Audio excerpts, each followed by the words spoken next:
challenges that hinder their growth and well-being. Men empowerment is not about undermining women's rights, but rather creating a balanced society where both genders have equal opportunities to excel. Men's mental health, societal expectations, and family responsibilities often go unnoticed. By fostering an environment that encourages open dialogue and dismantles stereotypes, we can empower men to embrace their vulnerabilities, dreams, and emotions freely. However, in our pursuit of justice and gender equality, we must also address the misuse of IPC 498A, which deals with the dowry harassment. While this law was enacted to protect women from abuse and exploitation, it is distressing to witness instances where it has been misused to settle personal vendettas or extort money from innocent men and their families. The misuse not only erodes trust in the judicial system, but also undermines genuine cases of harassment that need urgent attention. To combat this issue, we need a fair and just legal system that impartially investigates cases and punishes those who misuse the law. Simultaneously, we must work towards a society where marriages are built on mutual respect and understanding, devoid of any dowry related expectations. In conclusion, men empowerment is a vital aspect of gender equality, as both genders should have the opportunity to flourish and succeed. While we address the genuine concerns of women, we must also safeguard against the misuse of laws like IPC 498A to ensure a just and harmonious society for all.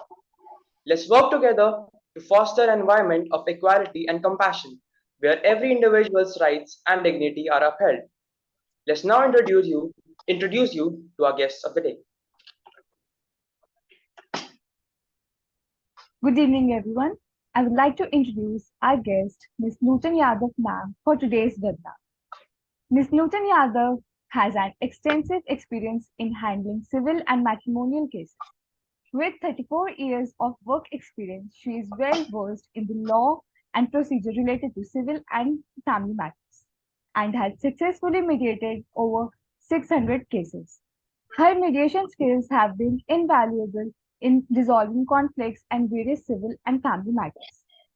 As an impaneled advocate with the District Legal Service Authority in Gurugram, Ms. Nutan Yadav has actively contributed to the provisions of legal aid to underprivileged individuals who may not have access to legal representation. She believes in the importance of serving the community and has dedicated her time and expertise to helping those in need. Thank you so much, ma'am, for sparing your valuable time for today's webinar. Our second guest, Lieutenant Colonel Himanshi, is a dedicated and meticulous professional who has served as a senior logistics manager, curriculum developer, and personality developer. With vast experience, she has successfully trained over 8,000 NCC cadets and worked closely with more than 1,500 soldiers.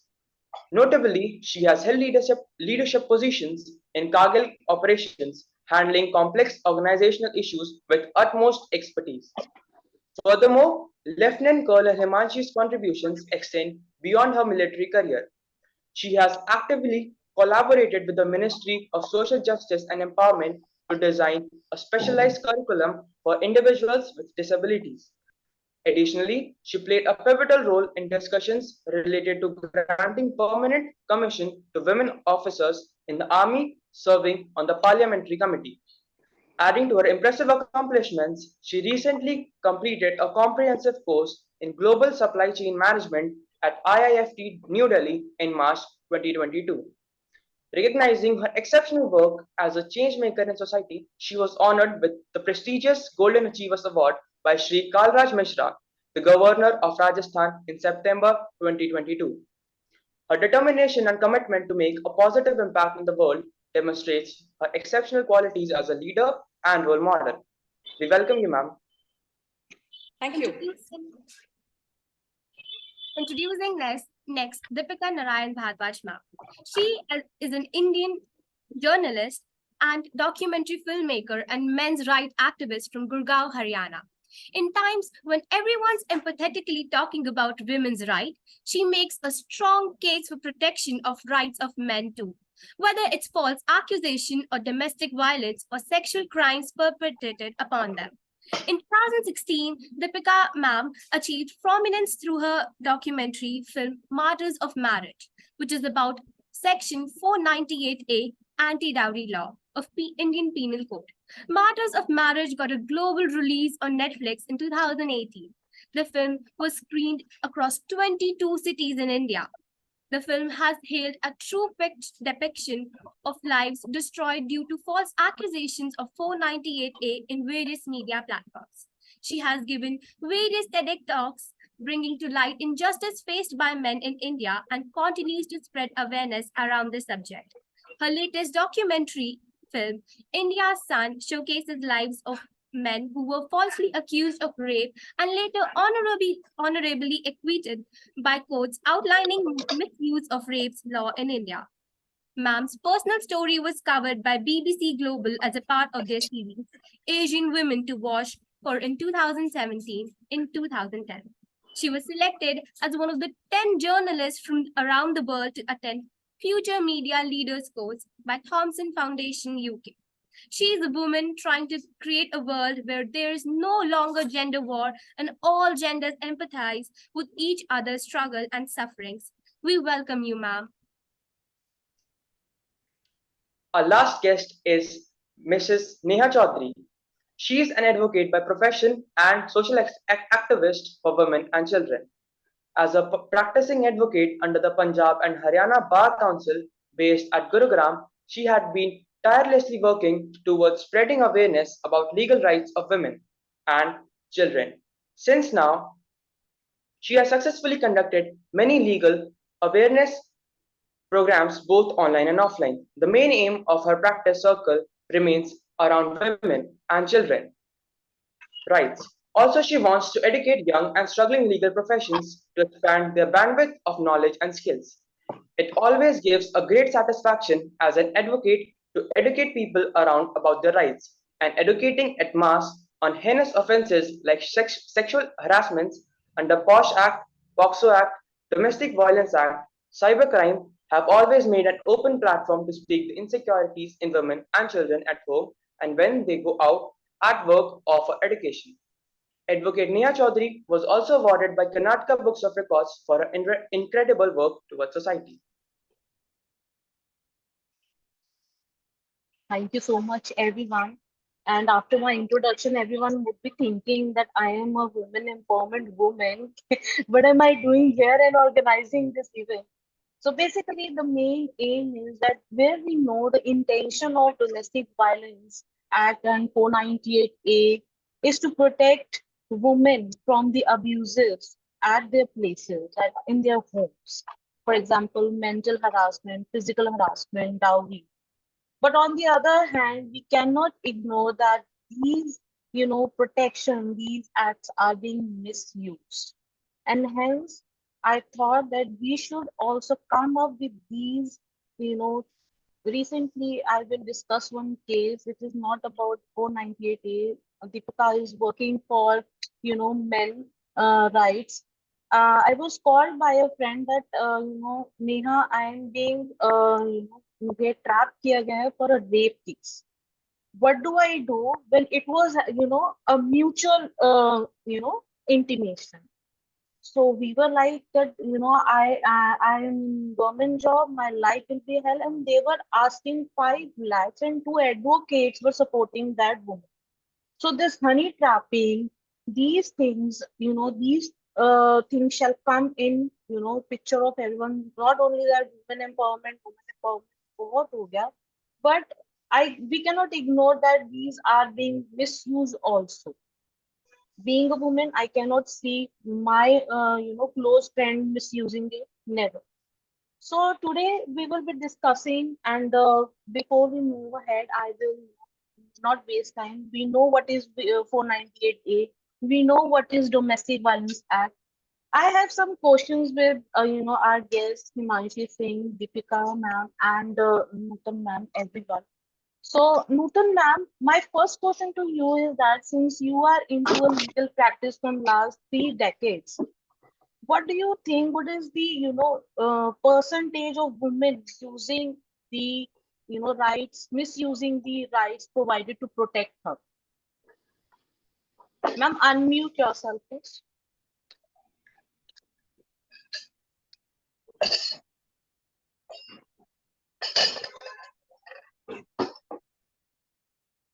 Sorry, Neha. Yes, ma'am. I'm audible Yes, now? ma'am. Yeah. Yes. Okay. First of all, I want to thank you, and I want to appreciate your effort for this for starting this webinar for entirely a different topic. Actually, we all are practicing before the court and favoring women's regarding the cruelty, but at the same time, these laws are misused by the women. Yeah, this is a true fact. So, sorry, Neha, can you reframe the question once again? Ma'am the question is that आपको क्या लगता है कितना percentage होगा कि औरतें इस चीज को मिसयूज कर रही हैं? फॉर एग्जाम्पल 100 केसेस आए तो व्हाट डू यू थिंक कितने केसेस जेन्युइन होते हैं कितने फेक है? How many are genuine and how many are fake? Actually, I would say कि genuine cases, most of the time it cannot be come to the court because the actual sufferer could not come to the court. They actually don't know how to proceed their sufferings, where to go and where to approach the society. Because the illiterate people, most of the time, illiterate women are the sufferer of these cruelties. As far as qualified women, educated women are concerned, they all knows their laws, and sometimes they are capable to protect themselves. It is a hard fact that most of the time educated women misuse this law. Yeah, but they didn't know कि by approaching with the wrong awareness intents, अगर वो approach कर रही है court को तो prima facie superficially we can say कि yes, the man would suffer from these cruelties. लेकिन जैसे जैसे टाइम पास होता जाता है, एज ए लॉ प्रैक्टिशनर मैंने ये देखा है, आई फाइंड आउट कि आदमी जो है जिस पे के ऊपर 498A इम्पोज किया या DV एक्ट इम्पोज किया, एंड द लास्ट उसमें क्या होता है कि वो डिसमिस हो जाता है, तो man can take benefit of these laws before the court for getting divorce. तो इस एक तरीके से it is a blessing in disguise for the man. Initially ही सफर अ लॉट, बेल करानी पड़ती है और उसके बाद में कोर्ट में पेशियां देनी पड़ती हैं, हरासमेंट होती है, लेकिन लॉन्ग रन में कहीं ना कहीं वो फायदा उठा लेता है. सिर्फ वहां जहां पर ही मिसयूज हो रहा है, जहां पर उसके केस फेल हो रहे हैं, जहां पर लड़की फॉल्स एलिगेशन लगा रही है, और जब ultimately after recording the evidence court को ये लगता है कि yes it is a false case और डिसमिस करती है या 498A के केसेस में एक्विटल करती है, तो जो मेल है, जो हस्बैंड है, उसको इस चीज का फायदा मिल जाता है. तो ये जैसे कि हम कहते हैं कि सब चीजों का रिजल्ट जो है वो यही सामने आ जाता है. तो फॉल्स हाँ आते हैं इनिशियली, लेकिन वो मिसगाइड होती हैं लेडीज और वो आ जाती हैं कोर्ट में फॉल्स एलिगेशंस के साथ में, लेकिन अल्टीमेटली वो ही सफरर होती हैं गलत चीजों को लाके. Yes. Thank you so much. Deepika, over to you. I have a question. You know, most of the women will always empower women. Being a woman, what motivated you to speak up for men? I think most of the people sitting here would like to know this. Okay, first of all, thank you so much, Neha. हम लोग काफी दिनों से बात कर रहे हैं, and finally, I'm so glad कि ये सेमिनार हो रहा है. मेरी जर्नी जिस घर में मैं बैठी हूँ वहीं से शुरू हुई थी. मैं गुड़गांव में रहती हूँ. 2011 में मेरे ब्रदर की शादी हुई थी, अरेंज मैरिज थी, जीवन साथी से फिक्स हुई थी वो, और शादी के 3 महीने में ही हमारे को पता चल गया था कि उस लेडी का जो है एक्स्ट्रा मैरिटल अफेयर है, जो कि शादी के पहले से 3 साल से चल रहा था. और उन्होंने उस लड़की ने, क्योंकि वो सबसे बड़ी बहन थी अपने घर की, तो वो सोसाइटी को दिखाने के लिए उसने सिर्फ शादी की थी. शादी के बाद भी मतलब वो जब हमारे पास एविडेंसेस, मैं बहुत ज्यादा डेप्थ में नहीं जाऊंगी, बट हमारे पास जो एविडेंसेस आई और जो हमारे सामने सारे वाकये हुए, जब ये चीज खुल गई सबके सामने, उससे काफी क्लियर हो गया था कि एक ये सोचा समझा था कि दोनों का पैक्ट था जिनके साथ उनका अफेयर था, वो भी शादीशुदा थे, कि तुम शादी कर लो ताकि अपने पेरेंट्स तुम्हारे जो है तुम्हारे पीछा छोड़ दे, बाकी जॉब तुम कंटिन्यू करना। उसका अफेयर अपने ही बॉस के साथ था।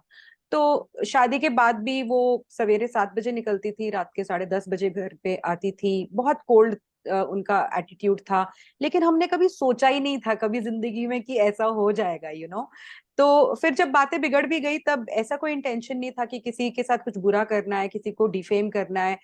मैं नेहा एक बात बोलना चाहूंगी कि हमारी समाज में क्राइम्स, ये फैक्ट है, बहुत सारी औरतों के साथ होते हैं, लेकिन ये भी फैक्ट है कि ज्यादातर लोग जो होते हैं एक बहुत सॉफ्ट कॉर्नर रखते हैं औरतों के लिए, कोशिश करते हैं कि किसी की बेइज्जती ना हो, कोशिश जब तक किसी को बहुत मतलब एक्सट्रीम एंड पे ना लेके जाया जाए।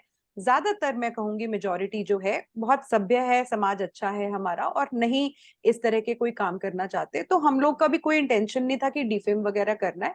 दोनों फैमिलीज आराम से बैठी ये डिसाइड किया कि म्यूचुअल कंसेंट डिवोर्स से हम लोग जो है सेपरेट हो जाएंगे, और हमारे पास बहुत सबूत थे नेहा इस चीज के ना। इसीलिए वो ऑब्वियसली कहीं ना कहीं थोड़े से मैं कहूंगी कि थोड़े से शर्मिंदा थे या माफी वाले मोड में थे जब एटलीस्ट गए यहाँ से। फिर 2 महीने बाद हमारे को कोर्ट से समन आता है कि हमने उसको हर रोज मारा। मैं उसको हर रोज पीटती थी। मैं एक वर्किंग प्रोफेशनल हूँ। मैं उससे पहले मैंने अनजान लड़कियों के लिए सड़कों पे लड़ाई करी है लड़कों से जो बदतमीजी कर रहे थे, और मेरे ऊपर एलिगेशन लगाया गया कि मैं उसको हर रोज पीटती थी। आप तो एडवोकेट है, आप जानती होगी।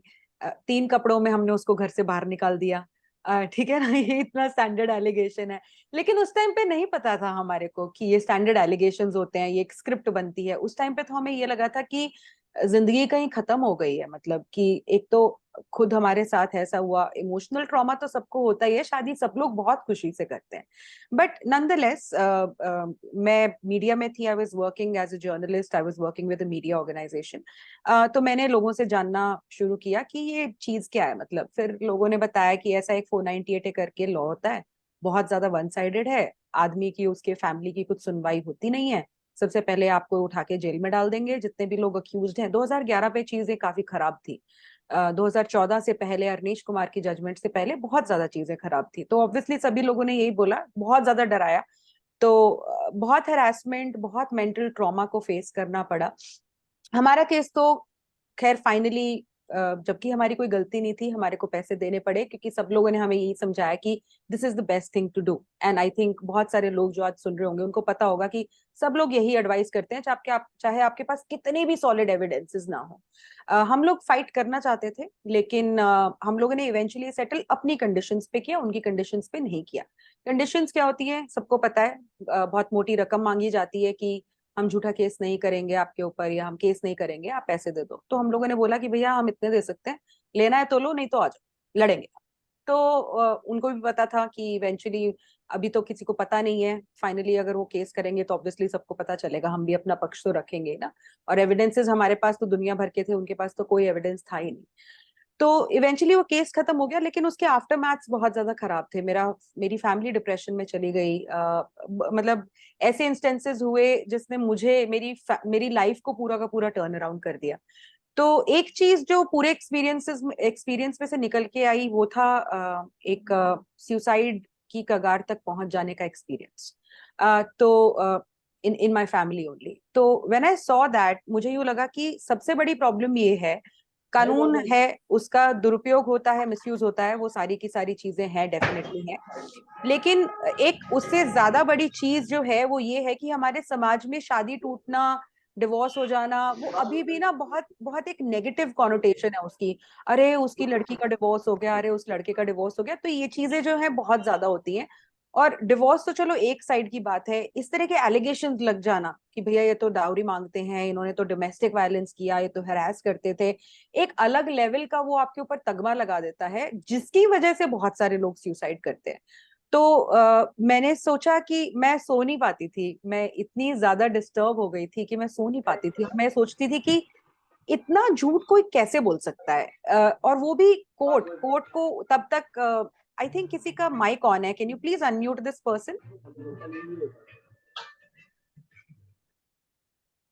Sorry, mute this person. हाँ, सो मुझे यूँ लगा कि इस चीज के ऊपर काम करने की बहुत जरूरत है कि लोगों को बताया जा सके कि इस तरह के झूठे केसेस होते हैं, आप अकेले नहीं हैं, लाइफ को गिव अप मत कीजिए, क्योंकि पेरेंट्स जो हैं उनके साथ फिर बहुत बुरा हो जाता है.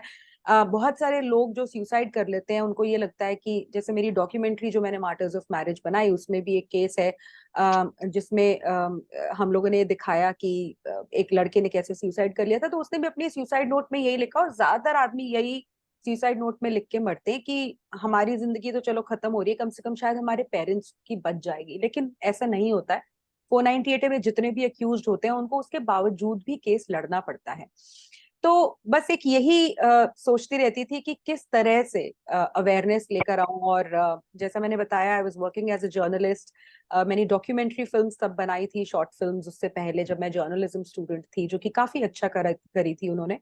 और तो मुझे लगा कि एक चीज जो मैं जरूर करना चाहती हूँ इस इशू के ऊपर, हमारे साथ हुआ है, किसी और के साथ ना हो. मुझे लगा कि एक अवेयरनेस लाने के लिए एक फिल्म बनाने की बहुत जरूरत है, डॉक्यूमेंट्री बनाने की बहुत जरूरत है, जो उन लोगों की कहानी होगी, रियल लोग, रियल पीपल, रियल सफरर्स, और इस लॉ का मिसयूज. तो मार्टर्स ऑफ मैरिज फिर जो है 2012 में बनाना शुरू किया, और 2016 में जो है फिर उसको रिलीज किया. और तब तक हैरानी की बात ये है नेहा कि 1983 में लॉ आया था 498A.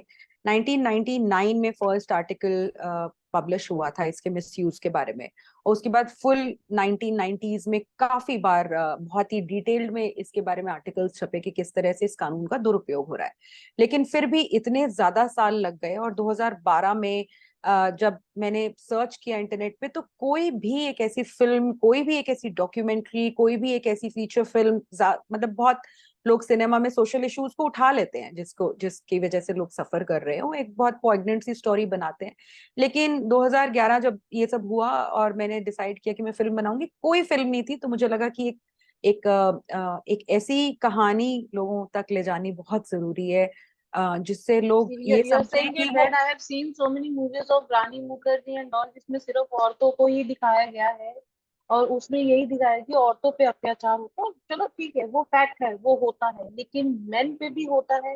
And thanks to Deepika for bringing that in front of the world कि ऐसा भी होता है. I've और seen a बस एक ही movie. लाइन और नेहा बोलूंगी कि 2016 में रिलीज की थी.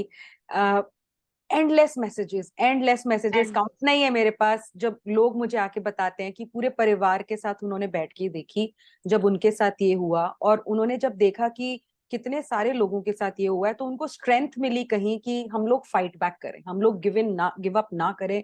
और कहीं ना कहीं एक मोटिवेशन उनको मिली कि हाँ, भाई अगर ये इंसान लड़ सकता है तो हम भी लड़ सकते हैं. और एक ना एक ऐसी चीज जो आपको एकदम से मतलब हिट कर दे, आपको किसी कोई आइडिया ही ना हो, और उसके पैरेलली एक ऐसी सिचुएशन हो जहां पे आपके सामने एक पूरी साइक्लोपीडिया खुल जाए कि भैया ये प्रॉब्लम है, तो आप बहुत प्रिपेयर हो जाते हैं, आपका दिमाग खुल जाता है कि भैया हाँ ठीक है, I now I understand the problem and now I can look for solution. तो मेरी डॉक्यूमेंट्री थैंकफुली वो बहुत लाखों लोगों के साथ I उसने have इंतजाम seen किया it, है. and you have really brought up stories. मतलब वो स्टोरीज ऐसी हैं, लाइक क्या फैमिली सफर करती है. बात, बच्चे को बाप से दूर कर देना, जो अपने बच्चे से बहुत ज्यादा प्यार करता है, तो वो एक मेंटल टॉर्चर एक बाप के ऊपर. हम ममता की बात करते हैं, हर तरीके से बात करते हैं.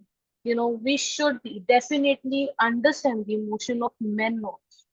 हम सिर्फ, ये और नेहा सिर्फ मैन की बात नहीं है. मैं इनफैक्ट सोच रही थी कि आज जब सेशन शुरू करूंगी तो अपनी इस ईमेल से शुरू करूंगी. मैं बस एक मिनट में बताती हूँ, 30 सेकंड्स में बताती हूँ. ये मेरी कल की इनबॉक्स में आई हुई मेल है. मैं उनका नाम नहीं लूंगी, लेकिन let's call her Shri. Shri मुझे कहती है, hello ma'am, I am a married woman, mother of 5-year-old girl. My bhabhi has filed a false 498 against my brother and parents including me. Even though I'm a regular government employee, married 4 years before my brother's marriage, never stayed with them, and I live 1,500 kilometers apart, she has falsely included my name as well. My paralytic, bedridden father is a prime accused with my mother. My family life is ruined after this case. Ma'am, I need your help. my brother has lost his mental balance. Ma'am, you're a ray of hope for me. Please let me know if you can help me. ये कल की email है. ये तो औरत है, Yes. बहन है ये. तो लॉ को एक इतना मैं समझती हूँ कि पहले जब हरासमेंट होती थी वो पूरी फैमिली इन्वॉल्व होती थी, अभी भी होती है, इसमें कोई दो राय नहीं है. पूरा का पूरा एक ऑब्वियसली पावरफुल, एक अलग आप घर में जाके रह रहे हो तो वो एक स्ट्रॉन्गर एंटिटी तो है ही है, पूरी की पूरी फैमिली साथ में होती है. लेकिन और ये रियलिटी है, लेकिन एक ब्लैंकेट लॉ ला देना कि हस्बैंड एंड फैमिली मेंबर्स, अब उसमें दोस्त भी आ जाते हैं इतनी सारे केसेस में, अंकल भी आ जाते हैं, आंटी भी आ जाती हैं, कभी कभी नौकर भी आ जाते हैं, कभी कभी कुत्ते भी आ जाते हैं. मतलब मजाक मजाक बना के रख दिया, एक बहुत ही serious. Sorry to interrupt you in between, लेकिन अब ऐसा नहीं है, चीजें बदल रही हैं, बहुत बदल रही हैं. अब आंख बंद करके आप 20 लोगों का नाम लिख लो तो इन्वेस्टिगेशन में उन सबके नाम निकल जाते हैं. जी अब मैम. वक्त बदल रहा है, अब कोर्ट भी इन सब चीजों को देखने लगी है. पहले क्या होता था कि 4-5 साल के बच्चे को भी बना देते थे पार्टी, जैसे कि अभी तुमने बोला, सॉरी आपने बोला कि भी कुत्ते को भी बना दिया.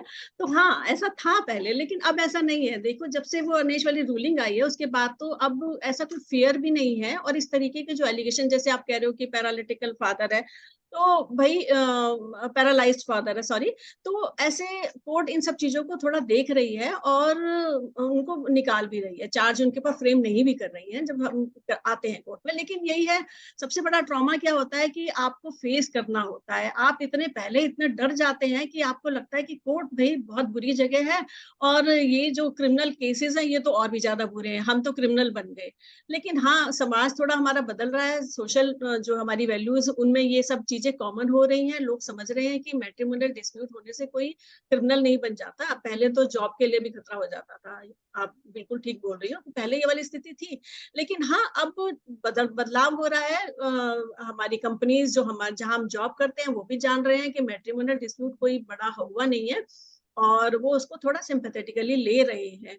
चेंज हो रहा है धीरे धीरे, और भी आगे बदलेगा, बदलाव होगा. और एट द सेम टाइम हमें ये समझना चाहिए कि हर रात की सुबह होती है, तो बस ये लेके चलो कि भाई इसकी भी सुबह होगी. और वो जो लड़की फॉल्स एलिगेशन लगा रही है, शी शुड बी पनिश्ड, उसको भी उसका खामियाजा भुगतना पड़ेगा. वो वक्त आ गया है, तो थोड़ी actually see ray of hope तो है. हाँ. दो चीजें मैम, दो चीजें बहुत बहुत हम्म, इंपॉर्टेंट है यहाँ पे. एक तो बिल्कुल आपने जो सही बोला है कि फॉल्स जो केसेस करते हैं, सबसे हम्म, प्रॉब्लम इस सबसे बड़ी बैकग्राउंड या फिर सबसे बड़ा रिस्पॉन्सिबल जो चीज है इस मेनेस को इतने ज्यादा स्प्रेड होने के लिए, वो यही है कि जिन्होंने झूठा केस किया उनको पनिश नहीं किया. अगर पनिशमेंट होने लग जाती तो इस लॉ का इतना ज्यादा बुरा हाल नहीं होता.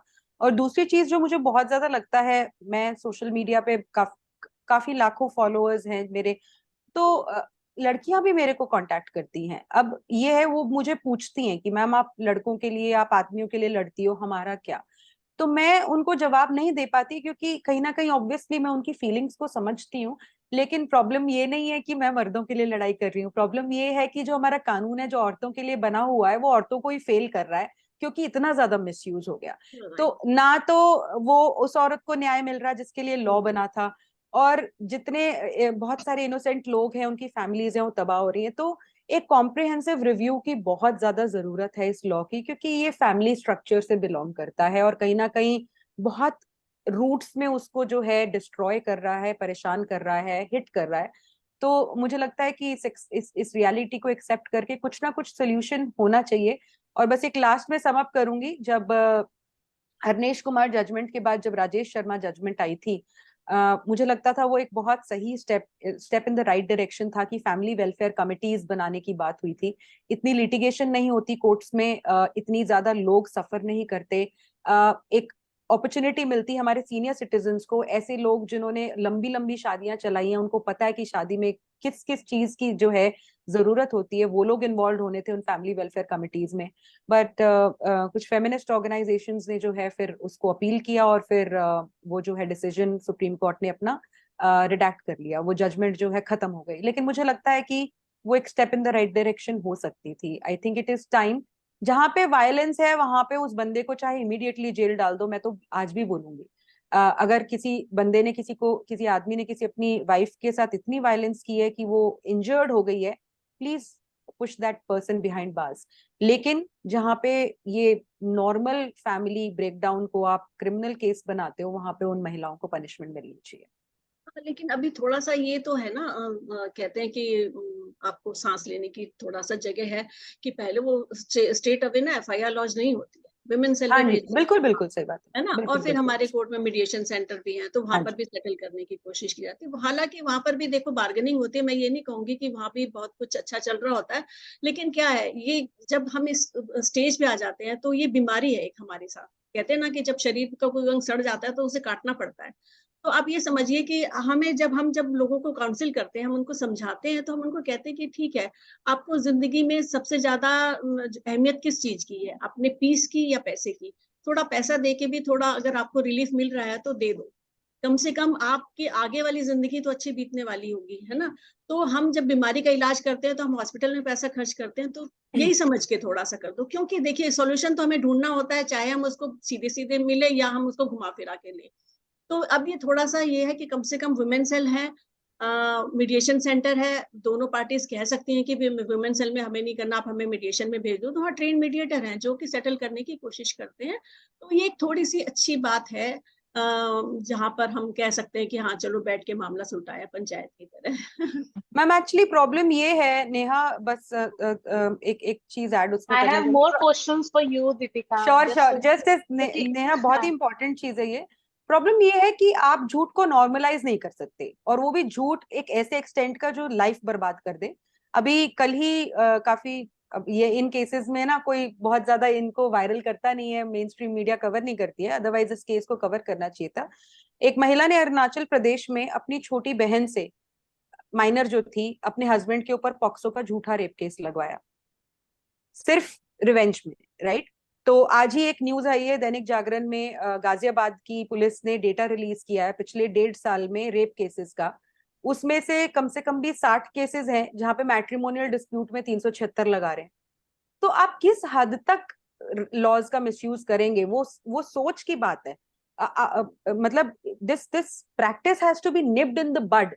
इट्स नॉट अबाउट, जैसे मैम ने बोला कि एक्चुअल मतलब ये जो सड़ांध हो गई है कि भैया लोगों को लगता है कि एफआईआर करवा दो इतने सीरियस सेक्शंस में बदला लेने के लिए। This has to stop, this has to be nipped in the bud. अब इस लेडी को, अरुणाचल वाली लेडी है, बहुत ही रेयर केस है कि उसको 1 महीने की जेल हो गई है, क्योंकि पॉक्सो में स्पेशल प्रोविजन है कि अगर झूठा केस लगाया तो इमीडिएटली जो है आप जेल जाओगे, which is very good thing, I think so. तो लेकिन 1 महीने की जेल का क्या मतलब है? मेरे ख्याल से उसका पति कम से कम भी 1 साल, 2 साल, 2.5 साल, 3 साल, I don't know how many years that man would have spent in the jail. तो मैं तो अब इतने सारे मैट्रिमोनियल डिस्प्यूट्स देख रही हूँ जिसमें कोई हद ही नहीं है। मतलब 376 लगा रहे हो आप, 354 लगा रहे हो, कोई भी एलिगेशन, मतलब कितना भी गिर जा रहे हो मतलब। तो अब एक ये भी चीज है कि औरतों की हरासमेंट, टॉर्चर सब लोगों को दिख जाता है। आदमियों का जो ट्रॉमा है, आप उसकी पूरी जिंदगी की कमाई, काइंड ऑफ सेविंग, एक एक 1.5, 2-2, 3-3 साल में शादियां टूट रही हैं, आप उससे 50 लाख रुपए मांग रहे हो। तो मीडिएशन सेंटर्स में भी बैठ के यही होता है, तो कहाँ से कोई इंसान 50 लाख रुपए लाएगा? हमारे से 18 लाख रुपए मांगे गए थे 2011 में। So, ठीक है, तो ठीक है, over to Himanshi now. Himanshi ma'am, आपसे मेरा ये सवाल है कि what are your thoughts on marriages are made in heaven? हम कहते हैं कि शादियां हेवन में होती है, लेकिन जो आपने सुना, दीपिका जी को सुना, नूतन जी को सुना, उसको सुनकर आपको क्या लगता है कि are really marriages made in heaven? Okay, let's accept that marriages are made in heaven, but काम तो हमें करना पड़ेगा ना उन्हें चलाने के लिए। सी, भगवान ने आपको एक जीवन साथी दिया है, एक आप परिवार का हिस्सा बने हो, उस परिवार से आप अपना परिवार आगे बढ़ाओगे। See, ultimately what happens, you go to a family, then there after you start your own family. Match heaven में बन गया, but are the both parties actually happy with this contract जो आजकल हो रहे हैं? अब पहले वाली शादियां नहीं रह गई हैं।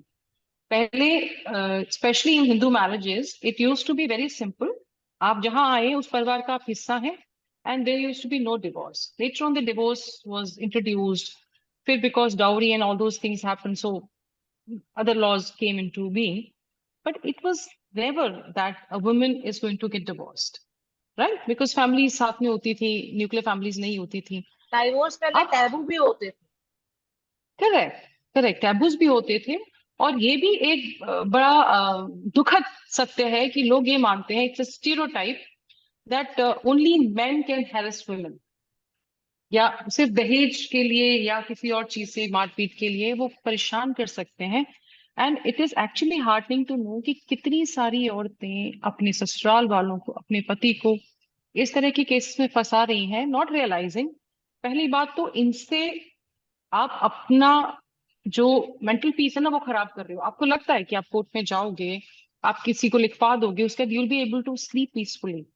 वो नहीं होता है, बिकॉज कोर्ट भी पहले कोशिश करता है मीडिएशन की, कि पहले चीजें सुलझें, आप टाइम देंगे, सुलझाएंगे, उनको भले जेल में डालें ना डालें, बट उससे आपके परिवार, आपके बच्चों पे या आगे आसपास के उस पर कितना फर्क पड़ता है।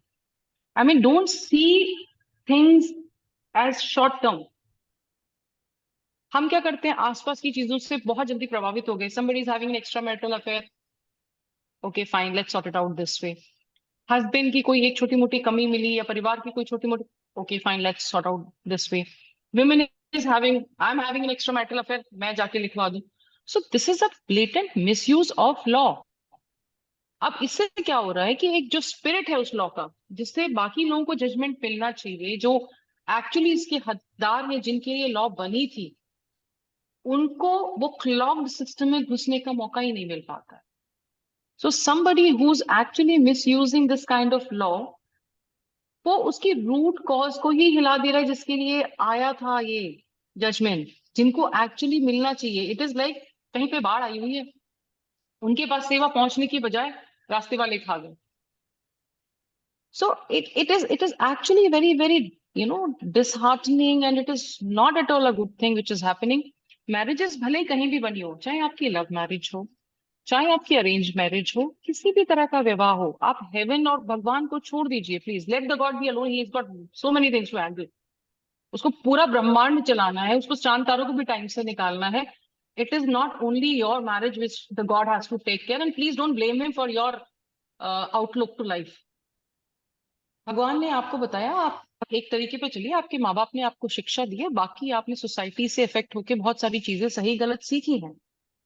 सो don't blame the heavens for your misdeeds, तो अब हम क्या करते हैं, जब हमारी कोई चीज काबू से बाहर हो जाती है तो हम भगवान को दोष देने लग जाते हैं, not realizing the karma will catch up one day, if not today, tomorrow।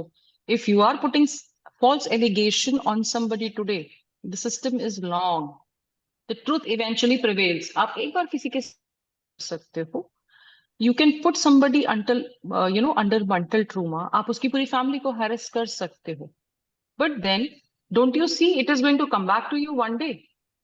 और ऐसे परिवार में anybody, whether it's a woman या उसका अपना परिवार हो, भले उसको सपोर्ट कर रहा हो, if she is falsely alleging somebody of this sort of heinous crime, which is whether it is dowry, whether it's physical abuse, mental abuse, वो after some time ना, जब आप कानून जैसे सामने रखते हैं, like Deepika had brought it out, वो eventually बाहर आता है। और I am very happy now women are getting punished for falsely alleging people in under POCSO and otherwise। अगर जब तक हम इस चीज पे सख्ती नहीं करेंगे, there will be women who will be misusing it, क्योंकि स्टीरियोटाइप तो वही है जो मैं आपको बता रही हूँ कि औरतें तो ऐसा कर ही नहीं सकती हैं, वो तो आदमियों का है, वो डंडा तो आदमी चलाएगा। बट आई नो मेन जिनको औरतें मारपीट करती हैं, ब्लैकमेल करती हैं। There was a recent case in army where the officer had gone and shot himself, and he had written that my wife has been mentally harassing me। अब आप देखिए कितना endurance होता है, हमें कितना सिखाया जाता है, बार बार हमारी ट्रेनिंग होती है। But when you come back home, home is your safe haven, home is your sanctuary where you want to roam around freely, you want to blossom in that space, because आप सारे दिन वो मेहनत कर चुके हो। किसके लिए की है आपने वो मेहनत? To have a good space at your home।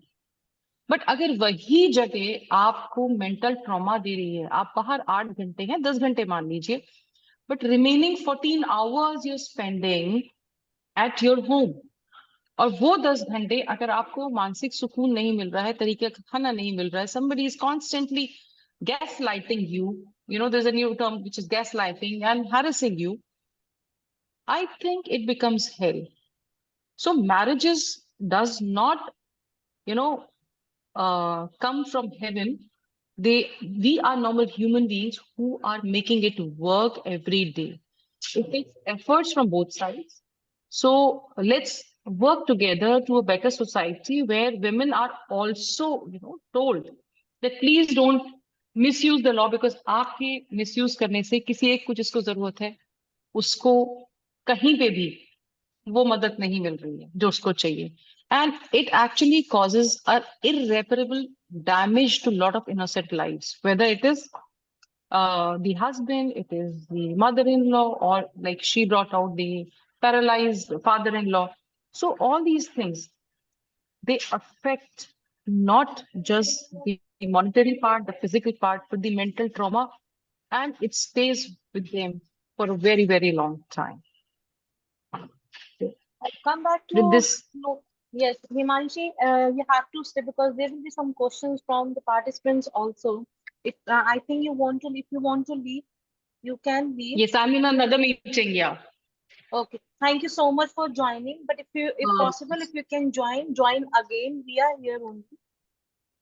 You can mute. I'll stay on mute. So in case Yes. there's a question, just let me know. Okay, that will be great. Thank you so much. Thank you so much.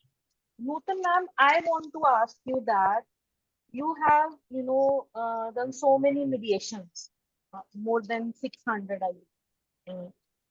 आपको क्या लगता है कि भी उसमें बच्चे कितने affect होते हैं? आई बिलीव सबसे ज्यादा अफेक्ट बच्चों पे आता है. ये क्वेश्चन मैं दीपिका से भी यही क्वेश्चन पूछूंगी कि जो ये मैरिटल डिस्प्यूट्स हो रहे हैं और ये जो जितनी भी मैरिजेस टूट रही हैं, आई थिंक 80% कोर्ट्स में फैमिली डिस्प्यूट्स चल रहे हैं आज की डेट में. सबसे ज्यादा मेंटल हेल्थ बच्चों की होती है. सो आपने विटनेस किया है, आपने भी विटनेस किया, मैंने भी किया. I want to ask Nutan ma'am first कि वो कैसे आप मतलब हैंडल करते हैं वो बच्चों पे क्या क्या सिम्टम्स नजर आते हैं. I want to ask you ma'am. मेरा तो शुरू से ही कंसर्न बच्चे रहा है. जब भी मैं मेडिएशन करती हूँ तो मैंने महसूस भी किया है कि डिवोर्स तो पेरेंट्स का हो रहा होता है, उनके झगड़े हो रहे होते हैं, लेकिन वो दोनों ही बच्चों को पहले डिवोर्स कर देते हैं, क्योंकि दोनों बच्चे जो हैं वो दोनों की पॉलिटिक्स में दोनों के प्यार से वंचित हो जाते हैं, और वो टाइम से पहले उनके अंदर इतनी चालाकियां पेरेंट्स खुद ही भर देते हैं कि वो अच्छा इंसान नहीं बन पाते. तो मीडिएशन में मेरी पहली कोशिश यही होती है कि पेरेंट्स की काउंसलिंग करना कि आप अपने बच्चों का अगर अच्छा फ्यूचर चाहते हो तो प्लीज ये जो झगड़े हैं इनको आप आपस में सॉर्ट आउट करो, और बच्चों को कम से कम इसका हिस्सा मत बनाओ अपने झगड़ों का. बच्चों को ट्यूटर मत करो कि फादर क्या बोलता है या फादर मदर के खिलाफ ना ट्यूटर करे, तभी आपका, क्योंकि बच्चा तो तुम दोनों का है, वो किसी एक का नहीं है. तो बच्चा तुम दोनों का, तो तुम दोनों ही उसके फ्यूचर के जिम्मेदार हो. अगर तुम आप इसी तरीके से बच्चे को गलत ट्यूटर करोगे तो वो एक अच्छा ह्यूमन बीइंग नहीं बनेगा. आज तुम लोग खड़े हो कोर्ट में, वो पूरी जिंदगी कोर्ट में रहेगा, वो भी आगे से अपनी लाइफ अच्छे से नहीं जी पाएगा. तो इस तरीके से अगर हम उनको समझाएं कपल को, तो वो बहुत हद तक समझ भी जाते हैं, और इसी वजह से वो सेटलमेंट के लिए आते हैं, इसी वजह से वो सेटल भी कर जाते हैं चीजों को. लेकिन कई बार क्या होता है कि पेरेंट्स जो कपल हैं वो इतने ज्यादा एक दूसरे के प्रति उनमें एनिमिटी हो जाती है कि वो भूल जाते हैं कि वो बच्चों को यूज कर रहे हैं. ऐसे जो कपल किसी जमाने में एक दूसरे के प्यार की कसमें खाते थे वो दुश्मन हो जाते हैं. उनका जो फोकस जो होता है ना, वो ये होता है कि लिटिगेशन को प्रोलॉन्ग करना, कि भाई मैं तो डिवोर्स, जैसे मान लिया कई लड़की बोलती कि मैं तो डिवोर्स नहीं दूंगी लेकिन साथ भी नहीं रहूंगी, मेंटेनेंस चाहिए लेकिन मैं मिलने भी नहीं दूंगी. तो ये कंट्राडिक्शंस बहुत हैं. उनको समझाना पड़ता है कि आपको पति का पैसा चाहिए, आपको उससे सारी सुविधाएं चाहिए, तो आपको बच्चा भी मिलाना पड़ेगा. बच्चे को कस्टडी, बच्चे जो है वो दोनों नेचुरल गार्डियन है. अगर बच्चा उसके पास जाएगा तो उसका फ्यूचर भी अच्छा सिक्योर होगा, वो एक नेचुरल वातावरण में उसका ब्रॉटअप होगा. फादर उसकी स्टडीज में भी हेल्प कर सकता है, और जितनी इंटीमेसी बनेगी फादर अपने आप से विलिंग होगा खर्च करने के लिए. अगर बच्चे में आप इंटीमेसी नहीं बढ़ाओगे, बच्चे के अंदर हेटर्ड भरोगे फादर के खिलाफ, तो फादर जो है वो हिचकेगा. कल को मान लिया हायर स्टडीज के लिए बच्चे को जाना होता है, तो फादर सब कुछ अपना दांव पे लगा के भेजता है बच्चे को कि मेरे बच्चे का फ्यूचर अच्छा बने. तो एक जो हमारे इंटीमेसी हमें बीच में करनी है, या हमें एक दूसरे के प्रति प्यार बढ़ाना है, तो डायलॉग तो चाहिए. डायलॉग अच्छा होगा तभी बात बनेगी. अगर दोनों में डिफरेंसेस भी आ गए हैं तो दोस्त की तरह उसको सेटल करो, बजाय हम उसको लिटिगेशन में खींचे, हम उसको गाली गलौज करें या हम उस पर क्रिमिनल चार्ज लगाएं, कोई फायदा नहीं है। क्योंकि जो लड़ाई झगड़ा है ना, वो किसी एक का पार्ट तो है नहीं, किसी एक की गलती नहीं है, दोनों की गलती होती है। तो मीडिएशन में पहली कोशिश यही होती है कि इस तरीके से हम उसको सेटल करें। बहुत हद तक समझ भी जाते हैं जो पढ़े लिखे कपल होते हैं। कई बार क्या होता है कि वो हम लोग समझाते हैं, वो समझ जाते हैं, लेकिन जैसे ही वो घर जाते हैं तो बहुत सारे फैक्टर हैं। देखिए, एक फैमिली जुड़ती है परिवार की वजह से और टूटती है कई बार वो भी परिवार की वजह से। दो फैमिलीज आ जाती हैं बीच में, तो कई बार क्या होता है कि रिलेशन आपस में हस्बैंड वाइफ के बड़े अच्छे हैं, लेकिन जो और रिलेटिव्स हैं उनके साथ में लड़की की नहीं बन पा रही है, या लड़का ज्यादा, कई बार हमारी जो हिंदू फैमिलीज में क्या होता है कि इंडियन फैमिलीज में मैं कहूंगी कि हाँ, कोई भी लड़की शादी होकर जब ससुराल में जाती है तो वो चाहती है कि 100% जो है वो हस्बैंड उसी का हो। ये थोड़ा समझना पड़ेगा कि भाई वो किसी का बेटा भी है, किसी का भाई भी है, और और भी उसके रिलेशंस हैं, दोस्तों के साथ भी उसके रिलेशन है, तो सब में उसको कोऑर्डिनेशन करना पड़ेगा, सबके साथ मिल बैठ के चलना पड़ेगा। तो मीडिएशन में हमारी कोशिश थोड़ी सी यही होती है, थोड़ा हम लोग सोशली समझाते हैं, लीगली भी हम समझाते हैं इसके कॉन्सिक्वेंसेस क्या होंगे। देखिए, कॉन्सिक्वेंसेस तो बुरे ही हैं, अच्छे तो होते नहीं। अगर आप लड़ेंगे तो दोनों ही सफरर होंगे। मैं ये नहीं कहूंगी कि एक तो बड़ा जीत रहा है दूसरा हार रहा है, दोनों ही हारते हैं, जीतता कोई नहीं है मैट्रिमोनियल डिस्प्यूट्स में। आप अपनी एनर्जी लगाते हो, आप अपना पैसा लगाते हो, अपनी रातों की नींद खराब करते हो, क्या होगा, क्या मिलता है अल्टीमेटली? डिवोर्स भी हो जाएगा तो क्या मिलेगा? आपने अपनी जिंदगी के गोल्डन ईयर्स तो कोर्ट में खराब कर दिए ना। आप अब आपने अपने आप को इस तरह बना लिया है कि आप किसी दूसरे रिश्ते में जाने के लिए, सोचने के लिए आप 20 बार सोचोगे। तो इससे अच्छा ये है कि दोस्त की तरह अलग हो, कभी रास्ते में मिल जाए तो कम से कम नमस्ते दुआ सलाम हो। बच्चे के लिए कोई डिसीजन लेना पड़े तो मिलजुल के लो। तो हमेशा जब हम आपसी बातचीत करके कोई डिसीजन लेते हो तो उसका फायदा ही फायदा होता है, नुकसान कोई नहीं होता। डिफरेंसेस तो देखिए जीवन में, हमारे जीवन का अंग है। डिफरेंसेस तो आएंगे, रहेंगे और हमेशा रहेंगे, लेकिन डिफरेंसेस को दूर किया जा सकता है। बस यही कोशिश होती है कि बातचीत के द्वारा हम उसको ठीक करें, और काफी सफलता भी मिलती है, ऐसी बात नहीं है, बहुत ज्यादा हम सफल होते हैं। कुछ एक केसेस में क्या होता है कि शुरू में हमें नहीं सफलता मिलती, लेकिन लॉन्ग रन में वो समझ जाते हैं कि हाँ, मीडिएशन में जो समझाया जा रहा था वो ठीक है। तो 1 साल 2 साल बाद वो फिर वहीं आ जाते हैं तो ठीक हो जाता है मामला। तो मैं तो समझती हूँ कि मीडिएशन में ना, जैसे ही केस आए, सॉरी, कोर्ट में जैसे ही केस आए ना, तो उनकी अच्छे से काउंसलिंग हो, थोड़ा सा प्यार से, थोड़ा सा उनको धमका के उनको सेटल करा देना चाहिए। यही फ्यूचर है, वरना तो आप district court, high court, supreme court चलते ही रहोगे, पैसा खर्च करते रहोगे, परेशान होते रहोगे, और अपने बच्चों को भी दुखी करोगे। जो पैसा आपको अपने बच्चों पे लगाना चाहिए वो आप कोर्ट में खर्च करो। तो यही कोशिश रहती है। Deepika, I have same question to you. एक तो मेरा एक ये सवाल भी है आपसे कि what are the red flags, what red flags can men see before getting married, and what are the effects on children in the matrimonial dispute? Neha, मैं आपके थोड़ी सी पहले वाले क्वेश्चन का पहले जवाब दूंगी, उसके बाद रेड फ्लैग्स पे आऊंगी। मुझे लगता है कि एक पूरी की पूरी जुडिशरी का और पूरे के पूरे समाज का, मैं बोलना चाहूंगी, एक कंप्लीट ब्लाइंड स्पॉट है। ये कंप्लीट ब्लाइंड स्पॉट मैं बोल रही हूँ, किसी की कॉग्निजेंस में नहीं है ये इशू। मैम को मैं कंप्लीटली रिस्पेक्ट करती हूँ, जो क्योंकि वो मीडिएटर हैं, वो अपनी जॉब के दायरे में सोचती हैं। लेकिन मैं अगर उससे, और I am sure, I think वो भी अग्री करेंगी मुझसे, लाखों बच्चे हैं इस टाइम पे, लाखों, जो डिप्रेशन का शिकार हो रहे हैं, जो साइकोलॉजिकली इतने डैमेज हो रहे हैं कि वो कभी उससे उभर नहीं पाएंगे, जस्ट बिकॉज मैट्रिमोनियल डिस्प्यूट्स में किसी का उनकी तरफ ध्यान ही नहीं है। हमारी कोर्ट्स बोलती हैं for the welfare of child और in the best interest of child, लेकिन ये इन द बेस्ट इंटरेस्ट में, और मैं ये नहीं बोल रही कि किसी औरत की गलती है, किसी आदमी की गलती है, मैं बोलूंगी दोनों पेरेंट्स की गलती है। मतलब अडल्ट होने के बावजूद ऐसे, sorry for this term, but actual में जो रियलिटी है वो तो है, कुत्ते बिल्लियों की तरह लड़ते हैं एक दूसरे के जान के, इतने मतलब वो हो जाते हैं, उतारू हो जाते हैं, मतलब फॉर नो गुड रीजन। लड़ाई हो गई, ठीक है भैया, इतनी भी क्या एक दूसरे को मारने की है, और बच्चे बिल्कुल भूल जाते हैं। But kids are now being subjected to parental alienation.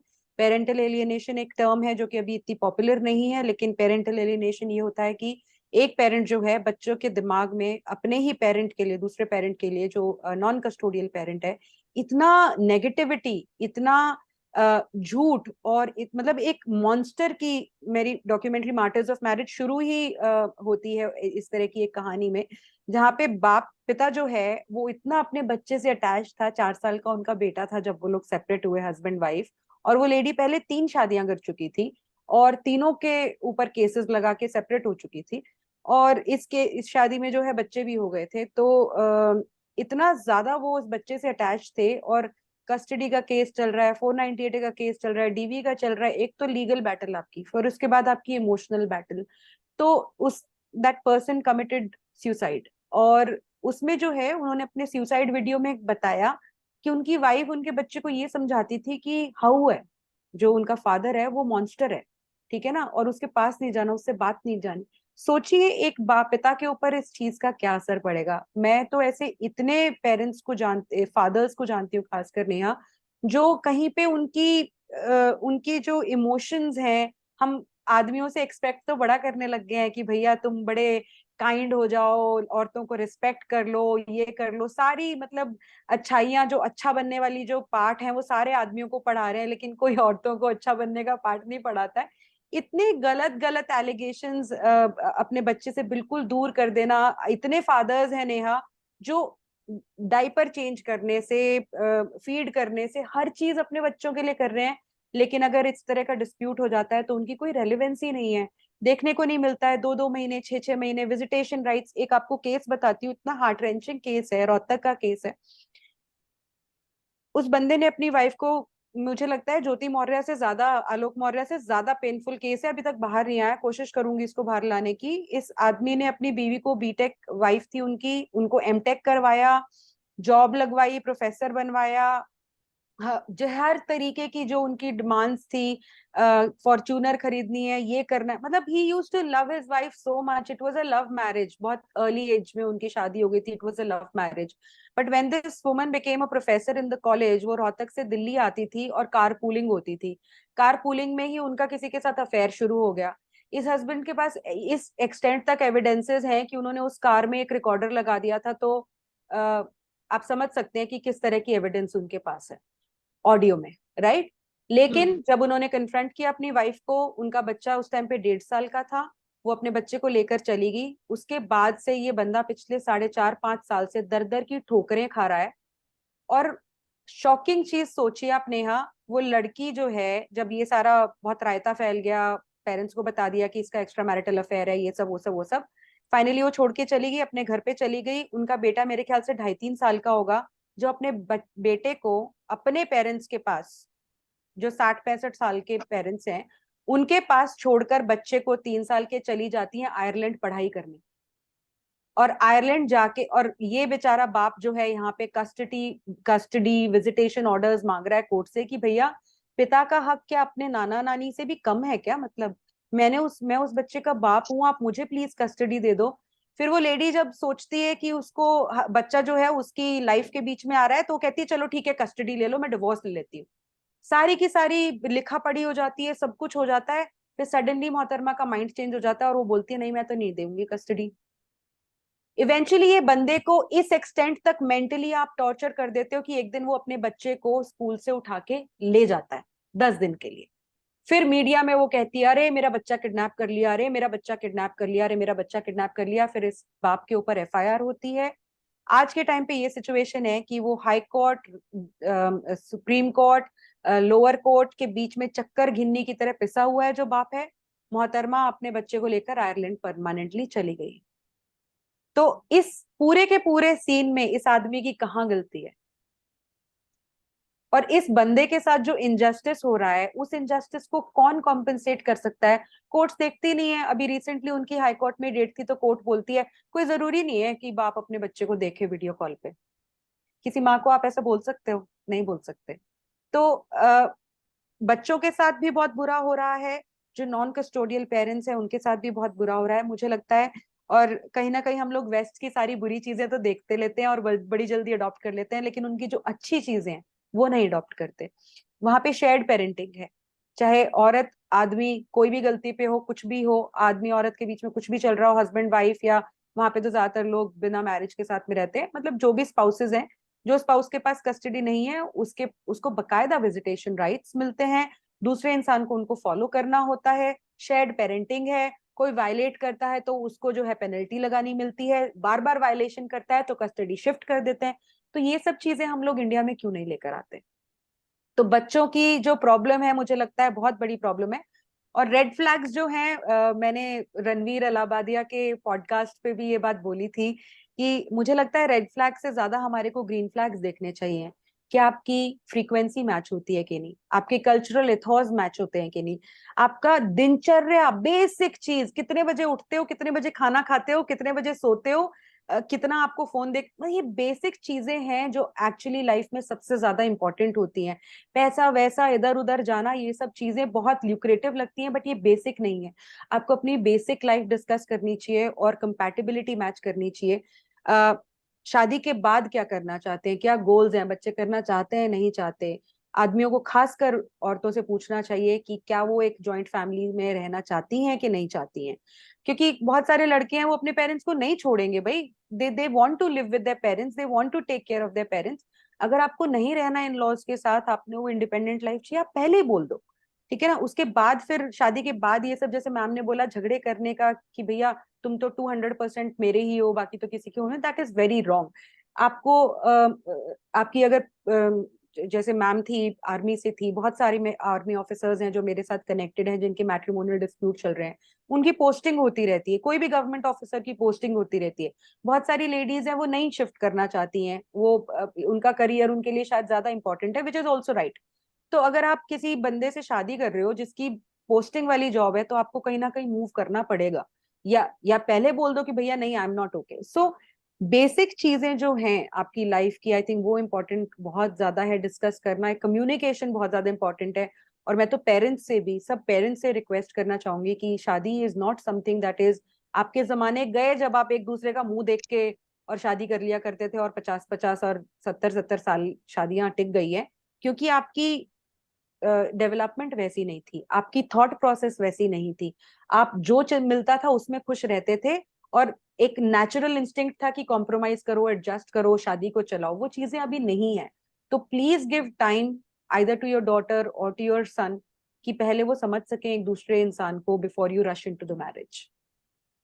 Thank you so much Deepika. मैं आई एम थोड़ा सा मैं इसमें ऐड करना चाहूंगी कि यस जैसे कि मैम। हाँ, जैसे कि भी बोल रहे हैं कि भी कस्टडी का मैटर है, मैं थोड़ा सा उसमें लीगल इम्प्लीकेशंस देना चाहूंगी कि ऐसा नहीं है कि कोर्ट स्ट्रेट अवे डिनाई कर देती है। देखिए कस्टडी जो है वो क्योंकि पेरेंट्स जो है मदर और फादर दोनों नेचुरल गार्डियन है, तो विजिटेशन तो कोर्ट हर हालत में देती है। ऐसा नहीं है कि विजिटेशन बिल्कुल डिनाई हो जाता है, नहीं, कई बार तो कस्टडी हैंडओवर के भी ऑर्डर होते हैं और कई बार हम छुट्टियां भी शेयर होती हैं, बच्चे की वेकेशन शेयर होती है।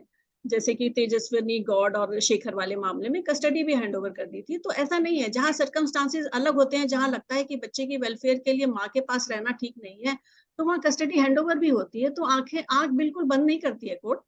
विजिटेशन 100% मिलता है, 101% गारंटी है कि विजिटेशन तो मिलेगा अनलेस अंटिल बहुत सीरियस कोई ना हो, कोई उसके ऊपर बहुत एलिगेशन ना हो, बहुत ज्यादा क्रुएलिटी ना की हो, बच्चे को उसने मारा पीटा ना हो, बच्चा उसके पास सेफ है। तो ऐसा बहुत रेयरेस्ट केस में होता है जहां पर इतनी ज्यादा क्रुएलिटी होती है, जहां लगता है कि बच्चा जो है वो खतरा है, फादर जो है खतरा है बच्चे के लिए।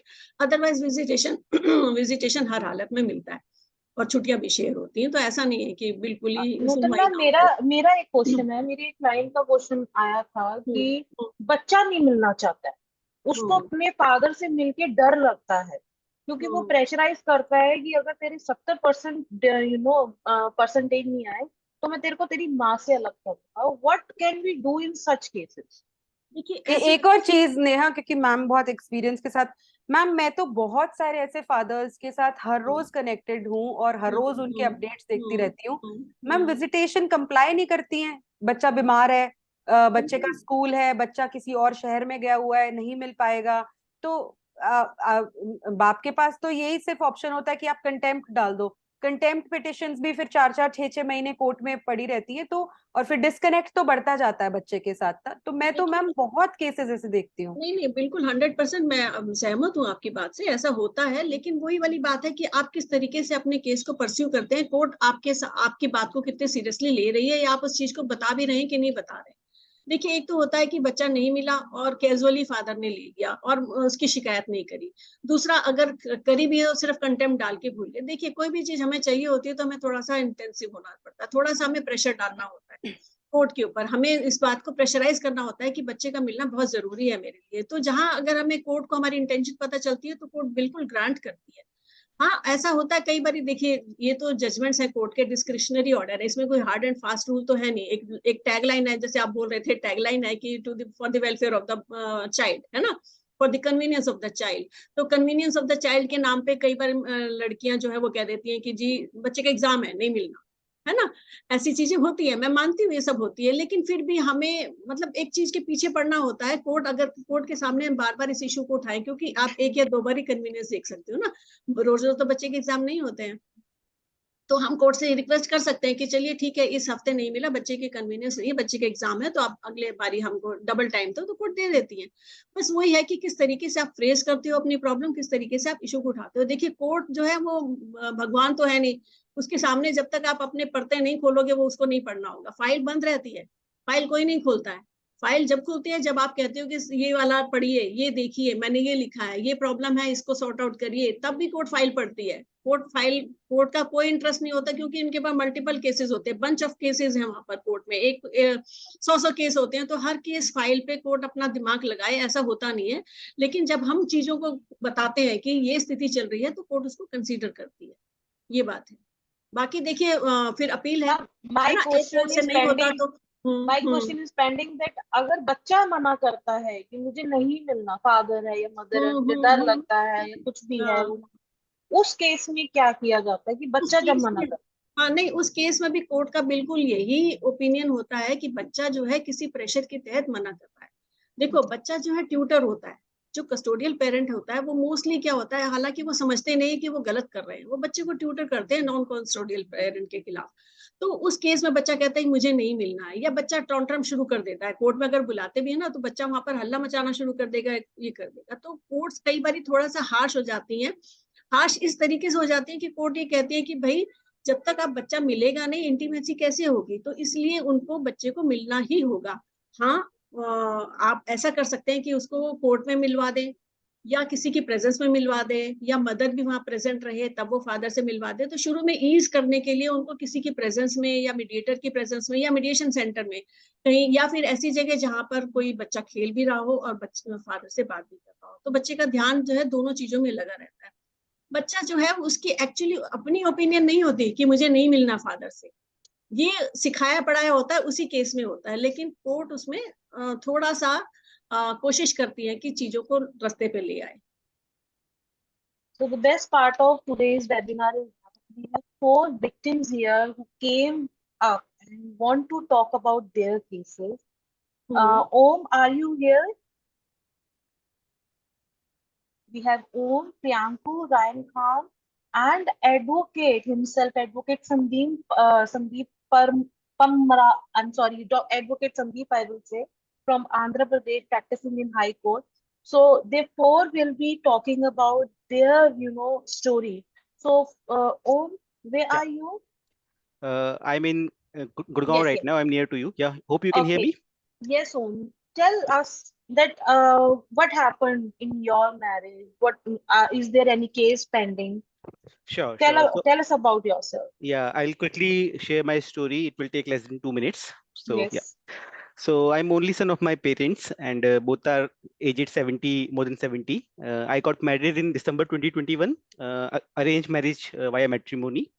And from the very first day of after wedding, my wife started showing her hatred towards my family, though she was well aware of my status that I'm the only son and I was doing well, but still she started showing her hatred. And her goal was to ask my parents to leave their own home. So that eventually became clear. Coming 15 months were full of abuse. She used to hit herself. She used to throw stuff. She used to hit me. She used to break TVs, microwaves, etc. And we were living in a very good house with a separate floor for us. My parents were living in ground floor. I was living in a different floor. And she was still never happy with all the stuff, everything I was doing. I fulfilled almost every of her wish. We traveled abroad. We traveled in India. I bought her everything. 3 cell phones I bought her in a year's time. but she kept on abusing and threatening me with the threats of implicating me and my family in false cases. So I got no support from her parents too, and they too started threatening us of implicating us in false cases. So we went to police station after almost an year of wedding, and we told them that this is the situation, but nothing happened. They didn't even paid heed to our complaint, and situation kept on getting bad. So after around 14-15 months of wedding, I decided to move out of my parents home, and I took a very well maintained posh rented apartment, a flat. And I started, I even bought all the requirements for everything, including fridge, TV, everything there, because my parents' health was continuing to deteriorate. But in that apartment, her tantrums and everything increased, and it became worse. So in a period of around 2 months in that apartment, she tried to kill herself, kill me, set apartment on fire multiple times. That was it. So I decided finally that it's not gonna work, because I was thinking that at least in her own apartment she will be behaving and doing good things. She tried to keep me away from my parents, which happened actually, but still nothing improved. So finally I decided to file a divorce case under 13A, and I started, I still kept on paying bills. I'm still paying the rent of the apartment where she was living. And after I filed the case and I moved away, within 2 to 3 weeks she went to police station, and she actually implicated us on very, very serious false cases, including 498A, 377, and other dowry prohibition cases. So although I had earlier complaints which I filed 5-6 months back, but without even informing us, police registered an FIR on those serious cases, and they have been forcing us a lot since then. It's been 4-5 months since we filed cases, and she has reached all my red tests. In the meanwhile, she even reached my vice president of my company, my female colleagues, and she defamed me a lot. And I think you will agree that once anyone hears such thing about a guy, they automatically make him a criminal. They will not investigate. They will not wait for judgment. So my job is still in grave danger. I'm almost losing my job now. And after filing divorce, I got to know that her elder sister has already filed a similar case against her husband. So that I got to know very recently. So it's kind of they are kind of habitual offenders. And right now I need legal and guidance from all of you. So I believe there is no scope of reconciliation right now. My primary question is, will court still ask for mediation or settlement or alimony in this case? She's a well-educated girl. I helped her a lot in getting a good job, and she was working when I filed for divorce. This is my first question, and I have one small question as well. Yeah, thank you. Nutan ma'am, आपने ओम को सुना? He has a question. Yeah. First of all, your wife is not entitled to get maintenance from you, because the word mentioned in the section is, if wife is unable to maintain herself in that scenario, she can ask for the maintenance. If she is working woman, she is earning enough to maintain herself, so she cannot claim maintenance from you. And similarly, this principle is applicable for the alimony also. So she is not entitled to get maintenance or alimony if she's earning woman. If you had lots of property in your name, then eventually you have to, she can ask for the property from your share as part of alimony, not as a maintenance. Maybe she left job after filing divorce in that case? No, she cannot. If she's educated well, and she's professionally educated or educated enough to maintain herself, then court will not award any maintenance. Court can ask her to seek a job instead of asking money from the husband. Yeah, thank you, ma'am. This helps. But my primary question was, will court still try to, Yeah. Mediation is not for the joining you together with your wife. Mediation is for the separation also. Okay. So, okay. So mediation is in any case helpful to you, helpful for the couple. To settle down their disputes. So mediation is a blessing, actually, not a curse to the society, not a curse to the litigant. Yes, mediation can help you to sort out the matter amicably. Yeah. So, but ma'am, they filed the complaint weeks after I filed the divorce case, and I mentioned all my things, so they got to know what I have filed, and they specifically put counterpoints in their false FIR. But shouldn't it be obvious that it's a clear case of understanding what FIR is and then filing reverse? Sorry. Yeah. Yes. You can always mention this fact before the court, and court will see these aspects also while deciding the FIR, while deciding the petition. Yeah. So if she had filed an FIR against you, so it maybe goes against her. Absolutely, So, ma'am. so it will help in eventually it will help you out to settle to reach to the goal. Right, ma'am. My last question is: it's been a very tough mentally as well as physically for me last 15 months, even for my parents who are senior citizens. They were ultimately victim of that. So I don't see any scope of reconciliation or having this marriage again back. So will court also understand this, or will they still take it as a normal case and they seek all the measures? Yeah. Court will understand this. Court cannot force you to live together. Yeah. This helps, ma'am. Thank you so much for your guidance. And Deepika, ma'am, I'm a huge fan of you. Thank you so much for helping us, people like us. And you have any guidance for me, any suggestion for me?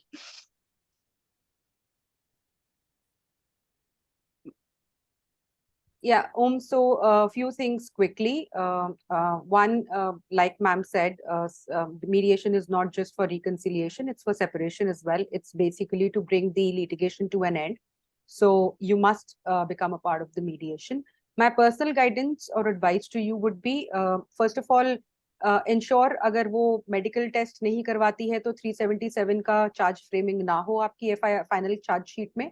अगर होती है तो आप उसी की question में जा सकते हैं, या आप अपनी 498 की क्वेश्चन में भी जा सकते हैं with the grounds that, but वो मुझे डॉक्यूमेंट देखना पड़ेगा and then I will be able to guide you. But if the allegations are omnibus, कोई डेट वगैरह नहीं है, तो there are certain scripted FIRs which do get quashed at the level of the High Court. So we can discuss that offline. So one is if this is a clear case where you had filed the divorce case first, और अगर आपके पास enough and more evidences हैं including she trying to set the house on fire, या कोई WhatsApp chats हैं जिसमें threaten कर रही है आपको suicide वगैरह, वो जितनी सारी भी चीजें हैं, तो I think you have a very decent and a good case कि अगर आप क्वेश्चन के लिए चले जाओ. बट अदरवाइज भी अगर आप मान लो क्वेश्चन के लिए नहीं जाते हैं तो भी मैं ओम आपको यही बोलूंगी कि अपनी लाइफ का सारा फोकस इस FIR को या इस ट्रायल को कंप्लीट करने में लगा दीजिए.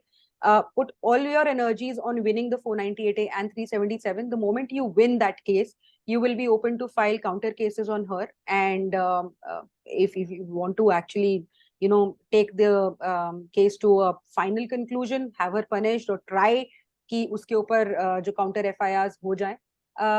तो मैं सब लोगों को यही बोलती हूँ, जब उनके पास इतना स्ट्रॉन्ग केस होता है where they themselves are victims of domestic violence or whatever, then focus all your case on proving the criminal case false. वो आपको बहुत सारे benefits दे सकता है और आपके डिवोर्स में भी जो है वो आपको हेल्प कर सकता है अगर आपके पास इतने स्ट्रॉन्ग एविडेंसेस हैं. बाकी रही बात मेंटेनेंस और एलिमनी की, वो भी it is based on facts. Right now she is not working, maybe the court will be inclined to pass, like ma'am जो बोल रही है वो सही है, बट बहुत सारे केसेस हैं जहाँ पे महिला जो है वो अपने आप को मेंटेन भी कर सकती है, कमा भी रही है, लेकिन अगर सैलरी गैप बहुत ज्यादा है हस्बैंड और वाइफ के बीच में, तो फिर वो एक कॉन्सेप्ट आ जाता है living the same standard as husband, तो वहां पे फिर थोड़ा बहुत जो मेंटेनेंस जो है महिला को मिल जाता है.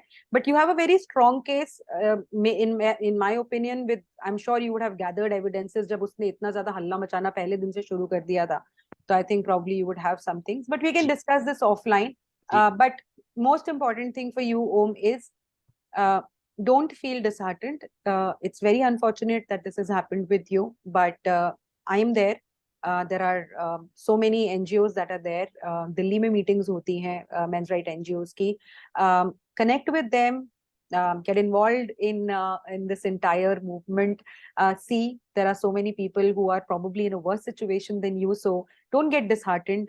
It's sad that this has happened with you, but this is not the end of life. I'm sure you have a beautiful life ahead. And जो लोग ऐसा करते हैं, चाहे वो आदमी हो चाहे औरत हो, जो दूसरे की इंसान की जिंदगी इतनी बुरी तरह से बर्बाद करने की कोशिश करते हैं, बस एक मैसेज बोलूंगी, वो कभी खुश नहीं रहते हैं. अंदर से उनको पता होता है वो क्या कर रहे हैं, और वो हमेशा उस फ्रस्ट्रेशन, उस पेन, उस अनसेटिस्फाइड लोग होते हैं, वो सेटिस्फाइड नहीं होते, पीस नहीं होता उनके पास. Thank you so much, ma'am. Thank you so much. Thank you, Om.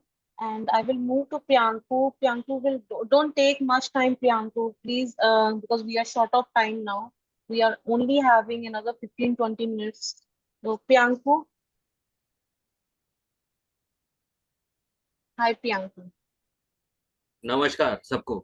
नमस्कार। और थैंक यू, आपने मुझे मतलब 9 साल में पहली बार एक चांस मिला अपनी बात रखने का। 9 साल, आज 9 साल हो चुके, 9 साल मतलब इस साल 9 साल हो चुके हैं जब मैं पहली बार अपनी बात रख पा रहा हूँ। और मेरे साथ मेरी मम्मा भी बैठी हुई हैं, और मैं हिंदी में इसीलिए बोल रहा हूँ कि जिससे भी उनको समझ में आए कि मैं क्या बोल रहा हूँ।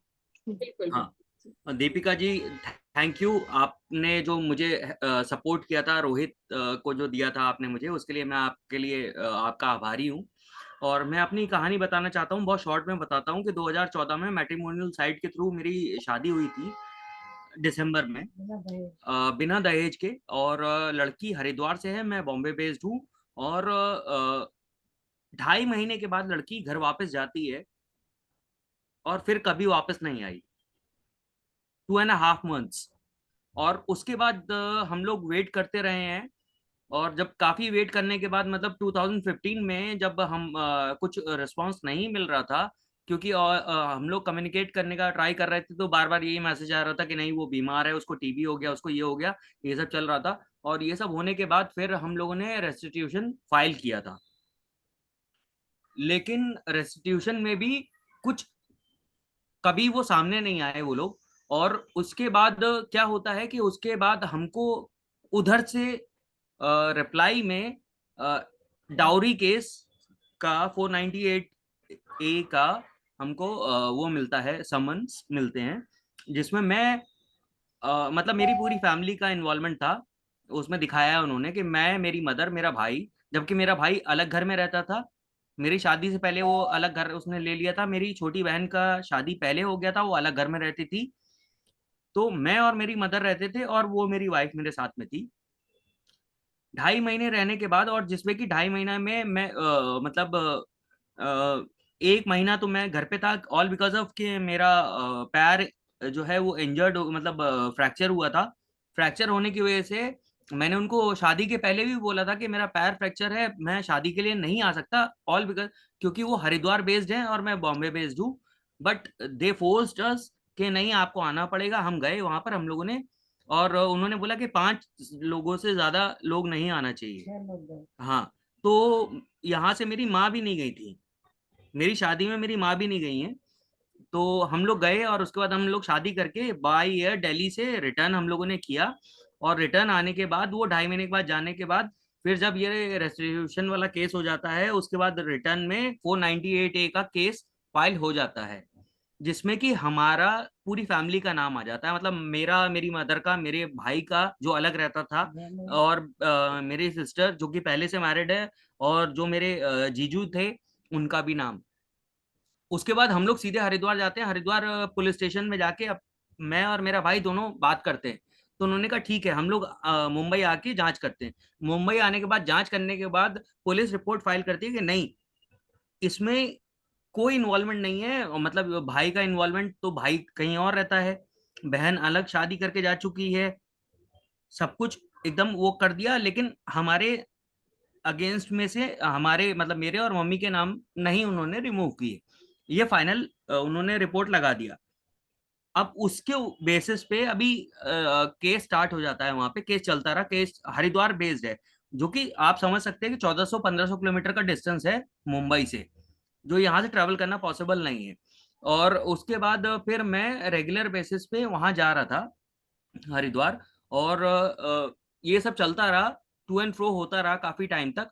उसके बाद अभी इमिडिएटली क्या होता है, उसके बाद क्या होता है कि हमारे दो एक बार वो कुछ सिचुएशन, मतलब मेरी मदर के ना, जब उसने कई बार कॉल किया था, फोन किया, तो मेरी मदर जो है गिर गई, और गिरने की वजह से उनके सिर में ब्लड क्लॉट हो गया। उसने जब कॉल किया और उसने जब उल्टा सीधा बोला, तो वो मेरी मदर गिरी, उनके सिर में ब्लड क्लॉट हो गया। तो वो एक मेजर सिचुएशन क्रिएट हो गया। My mother is now 72 years old, और वो यहाँ बैठी हुई है मेरे साथ। मैं अभी आपको इंट्रोड्यूस करा दूंगा उनसे। तो उसके बाद उनके, हाँ, तो उसके बाद उनका सिचुएशन बहुत खराब हो गया, बट कोर्ट में रेगुलर मैं और मेरी मदर जाते रहे। फिर उसके बाद 2-3 बार नहीं जाने की वजह से एनबीडब्ल्यू इशू हुआ, जो कि हमने हाई कोर्ट में गए। तो हाई कोर्ट में जाने के बाद अभी जैसा नूतन मैडम बोल रहे थे कि नहीं, मीडिएशन में ऐसा होता है कि मैडम बैठते हैं, वो दोनों लोगों को सुनते हैं। नूतन मैडम, ऐसा नहीं होता है। मीडिएशन में क्या होता है कि जो कुछ होता है ना वो डिफरेंट है, और जो रियलिटी है वो डिफरेंट है, क्योंकि एट द एंड मीडिएशन में जो लिखा जाता है वो कुछ अलग लिखा जाता है, और जो अंदर हुआ वो बहुत अलग होता है। मीडिएशन में हमने, लड़की ने ये बोला कि मैं 20 तोले 40 तोले सोना, आधा किलो चांदी, 2.5 लाख रुपया कैश लेके गई मुंबई। तो मैंने कहा madam, I am a frequent traveller, मैं 18-20 साल से कॉर्पोरेट में काम करता हूँ, मैं अच्छे ब्रांड्स के लिए काम करता हूँ, मुझे एक लाइटर ले जाने का अलाउ नहीं करती है CISF। इतना सारा ये सब चीजें विदाउट डिक्लेरेशन ये कैसे लेके चली गई? तो उसने बोला कि नहीं, मैंने अपने शलवार की पॉकेट में रखा था। तो वो उन्होंने बोला अच्छा ठीक है, गोल्ड सिल्वर का मैं मान सकती हूँ, लेकिन कैश 2.5 लाख रुपया तो बहुत होता है। मैं बात कर रहा हूँ 2014 की, ठीक है, आप ध्यान रखिएगा प्लीज। तो बोलती है नहीं, आ गया था मेरे शलवार में। उन्होंने कहा 2.5 लाख रुपया कैश कैसे आ गया? तो उसने कहा सब 2000 के नोट थे। 2014 में उसने 2000 के नोट पब्लिश कर लिए थे अपने आप से। हाँ, हाँ। दीपिका मैडम, आप हंस सकते हैं। प्रियांकु, मैं इसलिए हंस रही हूँ क्योंकि ऐसी ऐसी पिटिशंस हैं हमारी कोर्ट में जहाँ पे बच्चा नहीं है, लेकिन फिर भी महिला ने डोमेस्टिक वायलेंस केस में ये बोल रखा है कि बच्चे के लिए मेंटेनेंस मुझे दिलवाई जाए। तो इस नहीं झूठों मैडम, का कोई एक्सटेंट नहीं होता है ना, अरे झूठे केस इसलिए तो बोलते मैडम हैं। मैं आपको अभी और आगे के जो इंसिडेंट्स बताऊंगा तो आप शायद हंसते ही रहोगे। क्यों? क्योंकि कौन लड़की होती है जो फर्स्ट डे पर डिमांड करती है कि आई वांट बेबी? ऐसा कौन होता है जो कि पढ़ी लिखी है, MBA है, और जिसकी फर्स्ट FIR में लिखा हुआ है कि मैं पढ़ी लिखी नहीं हूं, मैं कुछ काम धंधा नहीं जानती हूँ, मैं कुछ कर नहीं सकती, इसलिए मुझे मेंटेनेंस चाहिए। और वो एक्सेप्ट कर लिया कोर्ट ने विदाउट एनी, मतलब कुछ भी, कोर्ट ने एक्सेप्ट कर लिया, कुछ चेक भी नहीं कर। अब दूसरी जो उसने दोबारा जो फाइल किया उसमें वो डॉक्यूमेंट्स की डिमांड कर रही है, बोलती है मेरे डॉक्यूमेंट दो, मैं तो MBA हूँ, मैं ये हूँ, मैं वो हूँ। अभी चाहती क्या है वो कोर्ट प्रियांकु? चाहती क्या है वो? 9 साल हो गए ना आपको लड़ते हुए, क्या चाहती है वो? उसने उसने जब first time mediation high court में हुआ था, तब मुझे बोला था, नैनीताल हाई कोर्ट में, तो उसने मुझसे बोला कि ना तो मैं डाइवोर्स दूंगी, और ना ही मैं आपको ऐसे छोड़ने वाली हूँ, मैं जिंदगी भर मुकदमा लड़ूंगी। और आपको इम्पोर्टेंट पार्ट ये बताता हूँ कि उसकी एक बड़ी सिस्टर है और एक बड़ा भाई है। हमें ये बताया गया था उनकी शादी नहीं हुई है, लेकिन उनके घर को और घर में बहुत सारे सामान को, जो कि एकदम पैक्ड ऐसा रखा रहता है ना शादी में गिफ्ट वाला, वो भरा हुआ जैसा दिख रहा था। वो समझ में आ रहा था कि या तो कहीं से रिटर्न आया है या फिर कुछ तो है, अब वो नहीं मालूम है। अब हमारे जो वकील, हमने जितने वकील करे थे हरिद्वार में, वो लोकली क्या होता है, मैनेज हो जाते हैं। अब उसके जो उसका जो डिस्टेंस है कोर्ट से वो 5 मिनट का है, और मेरा डिस्टेंस ये है कि अगर मैं बाई ट्रेन जाता हूँ तो मुझे 3 दिन लगता है, बाई एयर जाता हूँ तो आप समझिए कि 1 डे तो मुझे फुल डे जाता ही कि है। प्रियांकु, आप अपनी एग्जेम्पशन के लिए अपने लॉयर के को पावर ऑफ अटॉर्नी देके आप एग्जेम्पशन ले सकते हैं, हर डेट पे जाने की जरूरत नहीं है। मैडम बट मैं NBW इशू कर दिया। बट मैं नहीं गए होंगे नहीं इसीलिए। मैडम, मैं एक चीज, मेरी मदर, अरे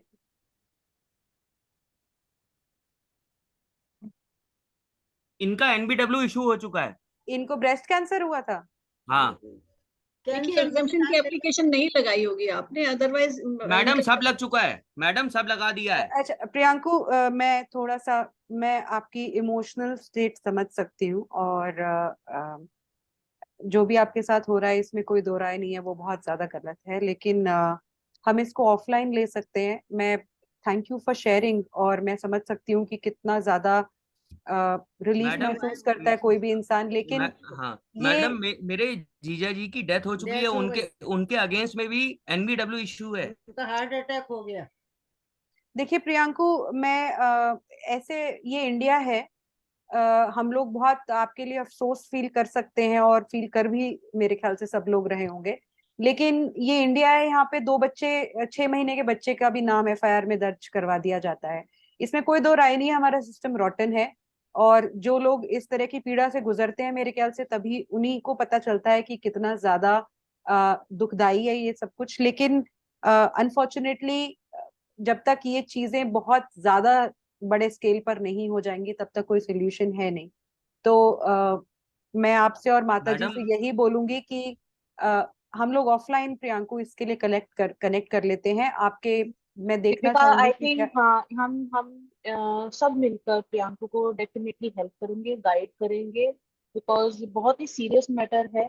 प्रियांको, thank you so much for sharing, because ये आपके केसेस हरिद्वार में चल रहे हैं ना प्रियांको?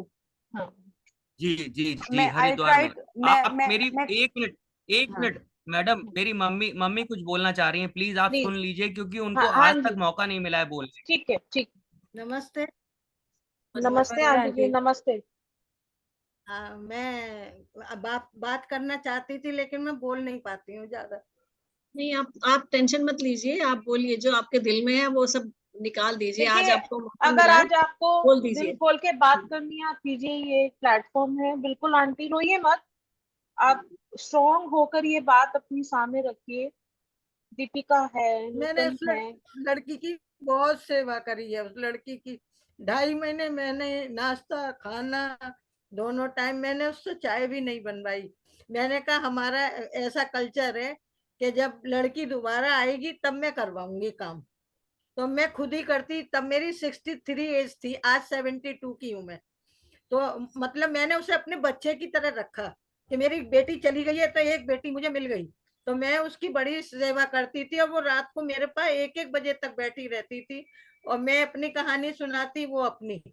लेकिन मैंने उसको जितना प्यार दिया ना, उसका उसने जो है ना, मुझे कुछ नहीं मिला, सिर्फ बदनामी। और मतलब क्या बताऊं मैं आपको कि मैं इतनी परेशान हूं ना। अभी मेरा ब्रेस्ट का 31 मार्च को यहाँ जसलोक हॉस्पिटल में मेरा ब्रेस्ट निकाल दिया है, और मेरा क्लॉट हो गया है। मतलब मैं 9 साल से समझ लीजिए आप बीमार हूँ, और तब भी मैं अब इन बच्चों का करती हूँ। मेरा छोटा बेटा इतना अच्छा है, मेरा ये बेटा इतना अच्छा, इतने अच्छे से उस लड़की को रखा, लेकिन उसने हमारी कदर नहीं करी, मेरी जॉब उसने छुड़वा दी। मेरे ऑफिस में 8-9 बार पुलिस भेज दिया। मैं 18-19 साल से कॉर्पोरेट में अपनी रेपो बिल्डअप किया था, इंटरनेशनल ब्रांड्स के लिए मैं काम करता था। उसने मेरे ऑफिस में 8-9 बार पुलिस भेज के मेरा जॉब छुड़वा दिया।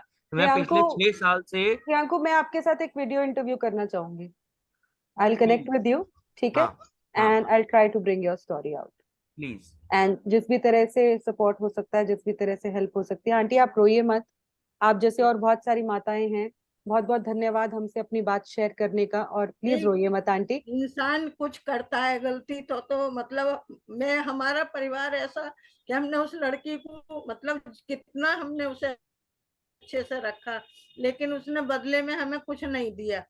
और अभी भी मतलब ये देख लीजिए कि मैं हरिद्वार नहीं जा सकती, अभी भी एनबीडब्ल्यू कर दिया है उन्होंने मेरा। अब मैं कैसे जाऊं? मेरा अभी 31 मार्च को ऑपरेशन हुआ है, ब्रेस्ट निकाल आपके दिया है। मेडिकल के कागज लग सकते हैं। आपके वकील को आप अपने वकील को सारे डॉक्यूमेंट सप्लाई कर दें, उनको बता दें। कोर्ट जब इस बात को जानेगी तो डेफिनेटली एनबीडब्ल्यू आपका कैंसिल होगा और आपको एग्जेम्पशन भी मिलेगी। मेरी आपसे मैडम रिक्वेस्ट है कि आप अपने लॉयर से नहीं मैडम करा। सारे बात करवा दो, तो मैं डॉक्यूमेंट उनको सबमिट गाइड कर कर दिए। सकती। मैं ये नहीं नहीं कह रही हूँ प्रियांको, आप अपने लॉयर से प्रियांको मेरी आपके बात मैं करा सकते हो, डॉक्यूमेंट्स तो देखूंगी फिर जो। मैं आपकी हेल्प कर सकती हूँ हाँ लीगली। अगर कोई हेल्प चाहिए आपको तो I can help you out. आप अपने लॉयर से बात कराओ तो मैं उनको गाइड भी कर सकती हूँ कि उन्हें क्या करना चाहिए। कोर्ट के पास सब चीजें अगर उनको सही से प्रेजेंट की जाए तो कोर्ट विल कंसीडर एग्जिम्पशन, बिल्कुल करेगी, 101% होगा। शायद वो बात वहां तक पहुंची नहीं है, शायद आप ठीक से प्रेजेंट नहीं कर पाए हो। कोर्ट इतनी इम्यून नहीं होती कि इस तरीके के केस में वो बिल्कुल आंख बंद करके प्रियांको, बैठे। आपके केसेस, आपके जैसे केसेस में काफी बार ये भी हो जाता है कि क्योंकि आप अपनी कॉर्पोरेट जॉब में बिजी हैं, क्योंकि आप अपनी, आपके पास और बहुत सारी रिस्पॉन्सिबिलिटीज होंगी, तो बहुत सारे लोग जो हैं लॉयर के साथ कॉन्स्टेंटली फॉलो अप नहीं कर पाते हैं। और लॉयर्स भी इन मैटर्स को जब 9-9 साल हो जाते हैं तो उनकी नौकरी छुड़वा दी। प्रायोरिटी नहीं होते हैं केसेस। तो नौकरी ऐसा छुड़वा नहीं है, दी। नहीं नहीं, ऐसा नहीं है कि प्रायोरिटी नहीं होते हैं, ऐसा नहीं है। अब it depends upon person to person. देखिए हर हाँ तरीके के हाँ, लोग होते हैं हमारी madam correct society correct ma'am. में। मैडम मैं आपको बता देता हूँ कि जितने लोकल लॉयर्स, मैं 6 लॉयर चेंज कर चुका हुआ लोकल लेवल के, एक दिल्ली का भी लॉयर किया था मैंने। लेकिन क्या रहा कि मैं पैसा तो मैंने इतना ज्यादा मतलब दे चुका हूँ लॉयर्स को, लेकिन सारे लॉयर वो कैसे मैनेज हो गए आई डोंट नो।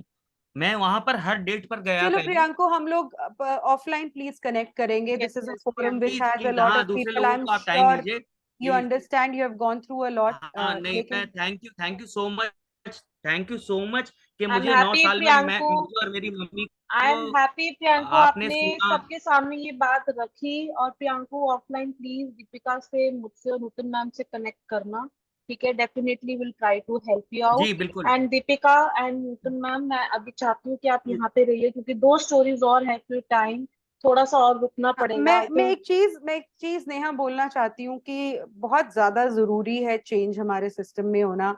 एक यस, इंसान जिसकी शादी मेरा ये सवाल है भी कि मतलब हमारे 2.5 महीने शादी लीगल, जिसकी नहीं चली, वो 9 साल तक सड़ रहा है. मतलब जस्ट बिकॉज एक औरत ने ऐसा डिसाइड कर लिया, this is so wrong.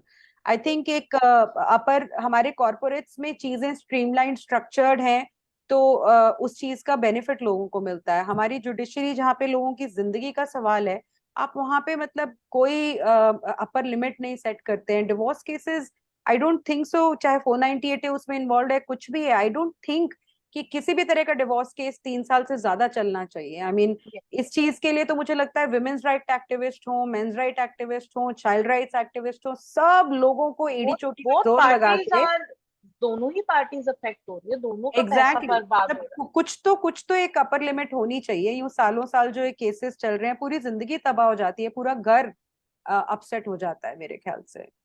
I would like to go to wait, because 2 stories और हैं।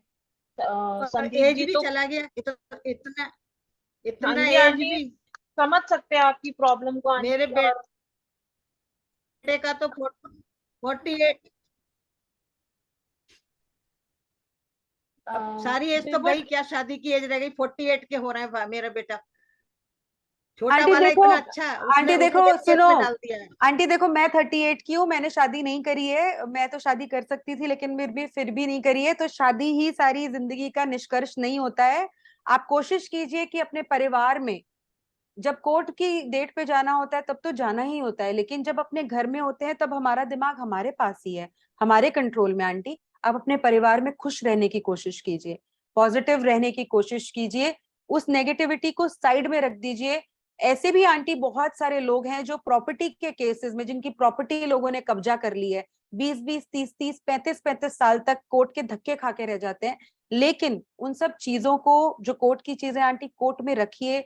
अपनी आम जो हर रोज की जिंदगी है, जो आपकी रेगुलर लाइफ है, उसमें पॉज. मैं आपसे हाथ जोड़ के विनती करूंगी आंटी, कोशिश कीजिए कि आप आपस में फैमिली का इतना अच्छा बॉन्ड हो, इतनी पॉजिटिव कोशिश कीजिए रह पाए आप लोग कि एक दूसरे की स्ट्रेंथ बने. क्योंकि हाँ आंटी दुख तो जितना आप गम में जाओगे उतना ही गम आपको अंदर लेकर जाता है. सही बात। लेकिन उस गम से बाहर आने की कोशिश कीजिए. बहुत लोग हैं जिनके हाथ नहीं है, पैर नहीं है, बोल नहीं पाते, अंधे हैं. 24 करोड़ लोग हैं जो देख नहीं पाते हैं इस कंट्री में. तो आंटी अपने दुख को, मैं समझ सकती हूँ आपका दुख जो है, हर इंसान का दुख सबसे बड़ा होता है उनके लिए, लेकिन माय कोशिश माय कीजिए कि फादर अपने से घर कि में जब रहते. टेबल पे 4 लोग बैठेंगे और अपने दुख को जाहिर करेंगे, तो एक कहेगा नहीं मेरा दुख बड़ा, दूसरा कहेगा नहीं मेरा बड़ा, दुख सबका बड़ा है। इसका रास्ता यही है कि आंटी बिल्कुल सही कह रही है दीपिका, कि अपने घर में खुश रहने के लिए जो दिन चल रहा है उसको खुश रखिए, और जो कोर्ट है, कोर्ट की लड़ाई कोर्ट में ही छोड़ दीजिए। तो शादी तो अभी के लिए, अल्टीमेट गोल होता भी नहीं है, शादी इज हाँ, नॉट अल्टीमेट गोल। शादी तो एक सोसाइटी का एक थब्बा है जो लगाना जरूरी हो जाता है। ये जरूरी नहीं है कि ना शादी शादी करनी करे ही। आप खुश रहे, आपने शादी करके भुगत लिया, आप ऐसे ही मजे लो नहीं, जिंदगी मुझे शादी के। वादी करना भी नहीं है, मैं एक बार करके और मैं हाथ जोड़ दिया है। छोटे तो मैं कह रही हूँ, जब छोटे आप ऐसे ही अपना जो है टाइम बहुत अच्छे से अपने अपने लिए जिए, अपने मदर के लिए जियो, ये सबसे ज्यादा अच्छा है, बजाय कि छोटे बेटे ने भी नहीं करी, वो 42 साल का हो गया, बोले नहीं मम्मी उसको, नहीं एक से उसको तो सुख नहीं बोलिए, मिला, दूसरे से क्या करोगे, मैं नहीं करूंगा। नहीं उसने नहीं भी ऐसा मत अभी बोलिए, मैम आप समय भी की तो कमी एग्जाम्पल है, हैं, आप अभी भी तो कोई समय की बात एग्जाम्पल नहीं, हैं कमी आंटी है। जी। थैंक यू मैडम, अभी थैंक यू, है थैंक ना, यू सो समय मच, की कमी थैंक है। यू सो अभी मच। हम नहीं चलेंगे नहीं एडवोकेट संदीप के पास। एडवोकेट संदीप खुद एडवोकेट है Allahabad, sorry, Andhra Pradesh high court में, और वो खुद विक्टिम रहे हैं डोमेस्टिक वायलेंस और 498 के। So over to you, Sandeep sir. Thank you, Advocate Neha ji. And My name please is- be quick, sir. Yeah, I'll close in 2 minutes.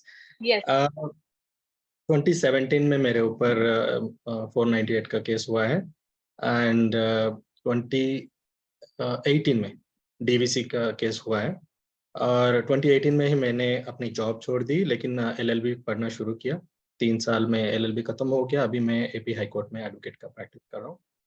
तो जैसे मैं अभी 1.5 आवर से सुन रहा हूँ सब लोगों को, तो ये एक चीज दैट आई वांट टू से कि विक्टिमहुड हम परमानेंटली शोल्डर में लेके जा नहीं सकते हैं, कहीं ना कहीं उसको छोड़ के आगे का सोचना है। That is what I have done. मैं 24/7 ये इसी केस के बारे में सोचता था फर्स्ट ईयर में 2017-18 में, लेकिन उसके बाद समझ में आया कि मेरे मम्मी पापा को कौन प्रोटेक्ट करेंगे if I also become sad. तो मैंने एलएलबी पढ़ना शुरू किया। जैसे जैसे मैं एलएलबी पढ़ना शुरू कर दिया तो समझ में आने लगा कि मैं अकेला नहीं हूँ और मेरे जैसे बहुत सारे हैं जो मेंस राइट्स ग्रुप्स में जुड़े हैं। मैं उस सारे ग्रुप्स में ज्वाइन किया था और समझ में आने लगा कि हाउ टू हैंडल छोटे छोटे चीजें। तो पहले एंटिसिपेटेड बेल मिला, जबकि जरूरी नहीं था क्योंकि तब तक तो अर्नेश कुमार जजमेंट निकल के आया था।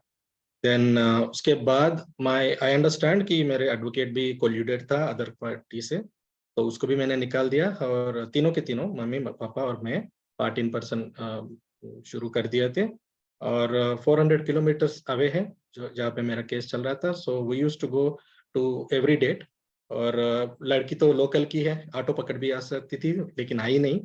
Then I took up another challenge कि जब तक विक्टिम का कार्ड में अप्लाई करता रहूंगा तो मैं आगे बढ़ ना पाऊंगा। तो आई स्टार्टेड काउंसलिंग पीपल, जितने भी men's rights Sorry to interrupt you, Sandeep ji. First of all, I want to take leave because I had a guest at my Sure, ma'am. house. Thank you so much for Okay. your. And Thank you Sandeep ji, so much, I want to Nutan ma'am. congratulate you कि आपने अपनी जो भी आपके साथ trauma गुजरा उसको आपने उसको पॉजिटिव चेंज कर दिया। आप लॉयर बन गए, इसके लिए कॉन्ग्रेचुलेशंस।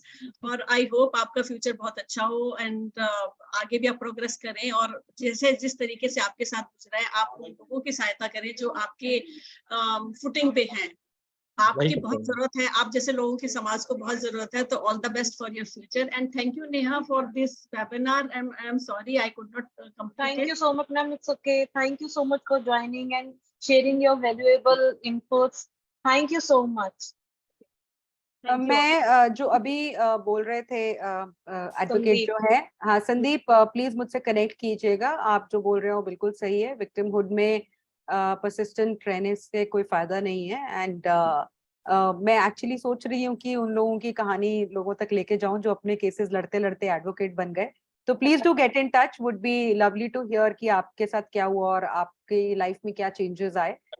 तो please do drop me an email dnbher@gmail.com। सब लोग जो सुन I'll रहे हैं connect you on WhatsApp. It's okay. मैं अगर आपका नंबर इनको दे दूं श्योर first- नेहा, मेरे को भी थोड़ा सा क्विकली होगा। Let's just wrap up by बस 7:45 मैक्स। एक रायन खान जी हैं जिनका केस रह गया है। Ryan, quickly if you can, Yes, ma'am. Thank you. Don't take Actually, much time, Ryan. Yes, sure, हाँ. sure. Actually, मेरी वाइफ से शादी मेरी जीवन साथी मैट्रिमोनी साइट से हुई थी। ये 2021 जैन में हुई थी। उसके बाद हमारा इश्यूज ऐसा हुआ था कि कुछ उसके मेल्स फ्रेंड थे जिससे वो कांटेक्ट में थी। मुझे वो सही नहीं लगता था, मैंने काफी उसको रोका और फिर वहां से हमारा आर्ग्यूमेंट शुरू हुआ। फिर शादी के 1 साल बाद वो आर्ग्यूमेंट्स काफी धीरे धीरे बढ़ने लगा और वो एग्रेसिव हो गई और ड्रामा क्रिएट करने लगी। काफी बार वो घर से अपने पेरेंट्स के घर जाने लगी और हमारी शादी के बाद से पहले दिन से ही मैं सेपरेट रहता हूँ। मेरे पेरेंट्स एक अलग लोकेशन पे रहते हैं 20 किलोमीटर दूर पे। और फिर उसने एक केस फाइल किया FIR 2022 में नवंबर मंथ में, जिसमें उसने 498 DV और भी अदर चार्जेस, ट्रिपल तलाक, ये सारे भी लगाए। उस टाइम पे मैं काफी डिप्रेशन, मेरी फैमिली काफी डिप्रेशन और काफी कुछ फेस कर रही थी। तो मैंने उसे कन्विंस किया और ये शादी इंटैक्ट करने के लिए उसे वापस चांस दिया। उसने कुछ डिमांड्स मुझे दी, वो डिमांड्स मैंने पूरे किए। उसके बाद हम वापस साथ रहने लगे सेपरेट घर में, जो हम पहले दिन से ही अलग रहते थे। 14 दिसंबर 2022 में वो आ गई मेरे साथ वापस रहने और फिर 3 मार्च 2023 में ये मैटर कोर्ट में गया था। वहाँ पे हम सारे फैमिली मेंबर्स एक्विटेड हो गए थे। उसके बाद मैं काफ़ी उसके साथ टाइम स्पेंड किया है, जहाँ पे मैं इंटरनेशनल डोमेस्टिक्स काफ़ी ट्रिप्स किए, मैंने काफ़ी उस पर स्पेंड्स भी किए। और शादी बिल्कुल नो डाउरी हुई थी, जिसके लिए मैं एक एग्रीमेंट भी शादी के दिन साइन किया था, जिसपे हमने सिग्नेचर लिया है कि ये शादी बिना डाउरी के हो रही है। तो अभी ये मैटर है कि सब कुछ तो अच्छा आपके चल रहा था, बट मुस्लिम्स में उसकी तो वैसे भी डाउरी होती ही नहीं है ना, हाँ वैसे आपके भी यहाँ तो नहीं, मेहर होती है, मेहर होती है मैम। लेकिन क्या था, फिर भी फिर डाउरी भी का केस कर दिया। हाँ हाँ फिर भी किया हुआ है उसने। वो एक बार केस वापस हो चुका है, लेकिन अगेन उसकी वो हैबिट कंटिन्यू थी। वापस उसने 27 जून 2023 मींस दिस ईयर उसने वापस से सेम फिर से केस फाइल किया, एफआईआर किया, जिसमें 498 डीवी डाउरी और अदर चार्जेस उसने वापस से लगा दिए। तो ये सेकंड टाइम वो कर रही है मेरे साथ। अभी तो हमने मन बना लिया है कि वापस चांस नहीं देना है, और इसमें आगे फाइट करना है। मेरे पास काफी कुछ आई है। थिंक हेडस्ट्रॉन्ग होना, जैसे संदीप जी ने बोला कि वो विक्टिम कार्ड नहीं अपना वो लेके चल रहे हैं, वो आप victim, but doesn't mean that वो बिल्कुल हेडस्ट्रॉन्ग होके अपने केसेस को आगे बढ़ाना चाहिए। आपका जो पहले का एक्सपीरियंस है वो सारा का सारा काम आएगा, आपके पास जो भी एविडेंसेस है वो भी काम आएंगे, वो रिपीट लिटिगेशन कर रही है वो भी काम आएगा। और डोंट वरी बहुत हाँ इसमें मेरे हरासमेंट है, ऑब्वियसली लीगल हरासमेंट है, लेकिन कुछ आपका बिगड़ने वाला नहीं है। Yes ma'am right. पहले ही कोर्ट देख लेगी कि एक बार करके फिर दोबारा से रिकंसाइल फिर दोबारा से कर रही है, but like I said please connect offline and let's discuss there. Yes sure. मेरे I 2-3 would like question you से कंप्लीट क्वेश्चंस है अभी, लेकिन क्वेश्चन आंसर करने के लिए नाम आप पसीने टाइम नहीं, you can drop the question, time भी नहीं है, आप व्हाट्सएप ग्रुप में डाल दीजिए, मैं मैम को फॉरवर्ड कर दूंगी डेफिनेटली। हम इसको बिकॉज टाइम मुझे नहीं पता था कि इतने लोग ज्वाइन करेंगे दीपिका। मेरी वेबिनार में यूजुअली 50 60 रजिस्ट्रेशन आती थी, इस बार 150 रजिस्ट्रेशन आई है। सो यू कैन अंडरस्टैंड कि कितनी रिक्वायरमेंट है कि हमें मेंस के लिए भी बोलना चाहिए, वुमेन के लिए तो मैं जब ट्विटर स्पेस करती हूँ ना नेहा, तो 1000 लोग आ जाते हैं, तो पता ही नहीं चल पाता है मैं लास्ट में मैनेज नहीं कर पा रही थी। But Deepika, I would like to conclude it now कि एक तो हमें यस वी वांट एक ऐसा लॉ जो आदमियों के लिए हो। आई थिंक आप उसके लिए भी बात कर रहे हैं कि कमीशन, मेन के लिए भी एक कमीशन बनाई जाए, जो कि सुप्रीम कोर्ट ने खारिज कर दी है अभी। I want you to talk about that also and conclude this. मैं उस के ऊपर बहुत ज्यादा नहीं जाना चाहूंगी नेहा, क्योंकि आई थिंक एक चीज जो हमारे को समझनी पड़ेगी वो समझ, मैं जितने भी मतलब आई नो हमारे जो यहाँ पे ऑडियंस है वो तो है ही है, बट आई एम श्योर ये कल को यूट्यूब वगैरह पे जाएगा, तो मैं एक चीज सब लोगों को ये बोलना चाहती हूँ कि बहुत सारे आदमी मेरे को आके ये बात बोलते हैं कि मैम इतनी सफरिंग है हमारी, इतनी हेरासमेंट है हमारी, कोई सुनवाई नहीं करता है, हमारी कोई चेंजेस नहीं आ रहे हैं, फ्रस्ट्रेट हो जाते हैं, बहुत ही गुस्से में हो जाते हैं, बहुत ज्यादा जो है परेशान हो जाते हैं। मैं उनको यही बोलूंगी बहुत जरूरी है कि आपको अपने एक जो कोकून या शेल होता है उसमें से निकलना, क्योंकि जिंदगी बहुत बड़ी है, रियलिटीज दुनिया की बहुत बड़ी हैं। आपके साथ जो मैंने पहले भी बोल रहा, आपके साथ गलत हो रहा है वो बिल्कुल गलत है, उसमें कोई दो राय नहीं है, लेकिन प्रॉब्लम्स बहुत सारी हैं। जो औरतें हैं, आप अगर थोड़ा सा हिस्ट्री में जाके पढ़ेंगे, हिस्ट्री में भी बहुत ज्यादा जरूरत नहीं है जाने की वापस, आप 1950s 1960s 1970s में देखेंगे तो इतनी ज्यादा सब्जुगेशन ऑपरेशन के बाद फिर जो है बुलंद आवाजें हुई, प्रोटेस्ट हुए, लोग सड़कों पे आए, इन कानूनों की डिमांड हुई, तब जाके चेंजेस आए। अगर आप देखें 498 1983 में आया था, नेशनल कमीशन फॉर वुमेन 1992 में बना, उसके बाद criminal law amendment, domestic violence act को आते आते 2005 हो गया, ठीक है ना। तो एक बहुत लंबी लड़ाई औरतों ने भी लड़ी है अपने अधिकारों के लिए, वो मिसयूज कर रही हैं। पुरुषों को भी अपने अधिकारों के लिए काफी लंबी लड़ाई लड़नी पड़ेगी, और बहुत ज्यादा लोगों को इस लड़ाई का पार्ट बनना पड़ेगा। जो मैं औरतें हैं, जो जिनके भाइयों के साथ ये हो रहा है, फ्रेंड्स के साथ ये हो रहा है, उनसे भी मैं यही बोलूंगी कि जो गलत है उसको गलत बोलना बहुत जरूरी है। पुरुष तो गलत करते हैं, उसके बारे में हम आवाज उठाते हैं, लेकिन महिलाएं जो हैं, जो अपनी इंडिपेंडेंस को, जो लॉज को मिसयूज कर रही हैं, एडवांटेज उठा रही हैं दूसरे इंसान के साथ गलत करने के लिए, मुझे लगता है बहुत जरूरी है उसके खिलाफ आवाज उठाना, और उस चीज को कंडेम करना, और औरतें जो गलत कर रही हैं उसको कंडेम करना औरतों का खिलाफत नहीं है, वो गलत के खिलाफत है. So this is, you know, the movement for men is not a movement anti women. It's a movement for justice, it's a movement for equality. But at the same time मुझे लगता है कि एक नेशनल कमीशन फॉर मेन की जो demand है, वो supreme court ने, एक तो उनके पास जुरिडिक्शन भी नहीं है कि वो इस तरह का एक प्लेटफॉर्म बना दे, बट अगर डिस्कशन वो डेफिनेटली शुरू कर सकते थे. बट बहुत अफसोस की बात है कि उन्होंने एक लार्जर लॉ कमीशन को जो है इसके ऊपर काम करने को बोल सकते. बहुत सारी चीजें हैं जो सुप्रीम कोर्ट कुछ ना कुछ इस चीज के ऊपर, एक सीरियस इशू के ऊपर एक डिस्कशन शुरू करने के लिए कर सकती थी. अनफॉर्चुनेट है कि उन्होंने नहीं किया, लेकिन अपनी हिम्मत मत हारिए. बहुत लाखों लोगों को है इस इशू के ऊपर काम करना पड़ेगा इससे पहले कि बदलाव आए. जैसा मैंने कहा 1983 में 498A आया था, 2014 में रिकॉर्स आया जहां पे इमीडिएट अरेस्ट, ऑटोमेटिक अरेस्ट बंद हो गए, और वो इसलिए आया कि एक अरनेश कुमार करके इंसान अपने 498A की एंटिसिपेटरी बेल को सुप्रीम कोर्ट तक लेकर गया. तो कोशिश कीजिए कि आप भी अरनेश कुमार बने, कोशिश कीजिए कि आप भी अपने सराउंडिंग एरिया में या किसी भी तरह से, जैसे संदीप जी ने शेयर करने की कोशिश की, मैं नेक्स्ट वीक एक एडवोकेट मेहुल का भी इंटरव्यू रिलीज करूंगी. उन्होंने अपना अडल्ट्री, अपनी वाइफ के अगेंस्ट अडल्ट्री का केस जीता, 498A का केस जीता, अब प्रैक्टिस कर रहे हैं वो गुजरात में. उनकी भी कहानी आप सब लोगों के साथ शेयर करूंगी. तो जिस भी अपने रिसोर्सेज में या फिर अपनी कैपेसिटी में आप इस इशू को, इस मुद्दे के ऊपर अपना कंट्रीब्यूशन दे सकते हैं, प्लीज दीजिए. सिर्फ सुप्रीम कोर्ट का एनसीएम को रिजेक्ट कर देना is not the end of story, is not the end of the fight. So keep fighting and that's the only thing that I would say. Ma'am मेरा एक question था. प्रियांकू अब wind up करेंगे, please. Wind up करेंगे. I would also like to conclude. I have conducted many webinars, चाहे वो मैंने women के लिए किए हैं या चाहे मेन के लिए किए हैं. मुझे सिर्फ एंड में वो बच्चे नजर आते हैं. वो बच्चे मेंटली कैसे उस ब्रोकन मैरिज में जीते हैं, और ये हमारे जो बच्चे हैं हमारे देश का भविष्य है.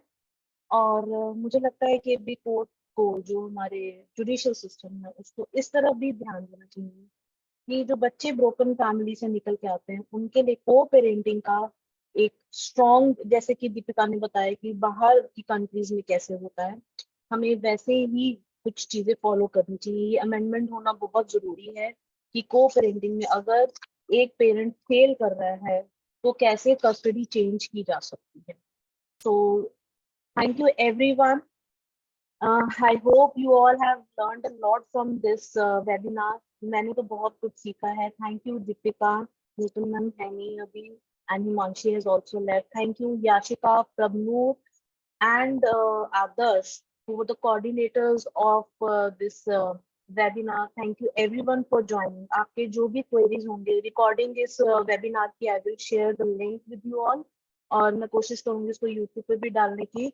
If you have any query, because of time bound हम नहीं पूरे questions ले पा रहे हैं, but आपके जितने भी queries हैं, I will forward them to Deepika, and उनके आपको या तो मैं email ID शेयर कर दूंगी. मैं ग्रुप में, मैंने अभी ग्रुप चैट पे अपनी email ID डाल दी है Neha, but otherwise share again, है ना. DNBHERE मेरे नाम के इनिशियल्स हैं, दीपिका नारायण भारद्वाज के इनिशियल्स DNBHERE, DNBhere@gmail.com, या फिर आप मेरे नाम ही दीपिका नारायण @gmail.com पे भी मुझसे कांटेक्ट कर सकते हैं. आपके सब ऑडियंस से और जितने भी लोग आज ज्वाइन किए हैं, मैं हाथ जोड़ के रिक्वेस्ट करूंगी कि मेरी डॉक्यूमेंट्रीज मार्टिर्स ऑफ मैरिज और इंडिया सन्स भी जरूर देखिए, क्योंकि 376 जो रेप लॉज हैं वो उसी ट्रैजेक्टरी पे हैं जहाँ पे 498 था. तो ये एक बहुत प्रैक्टिस बन चुकी है रेप का केस डाल देना. किसी दिन करते हैं इसके ऊपर भी करते हैं. Definitely will do it. Thank you so much Deepika. Thank you everyone, and have a good night. Thank you everyone. Bye bye.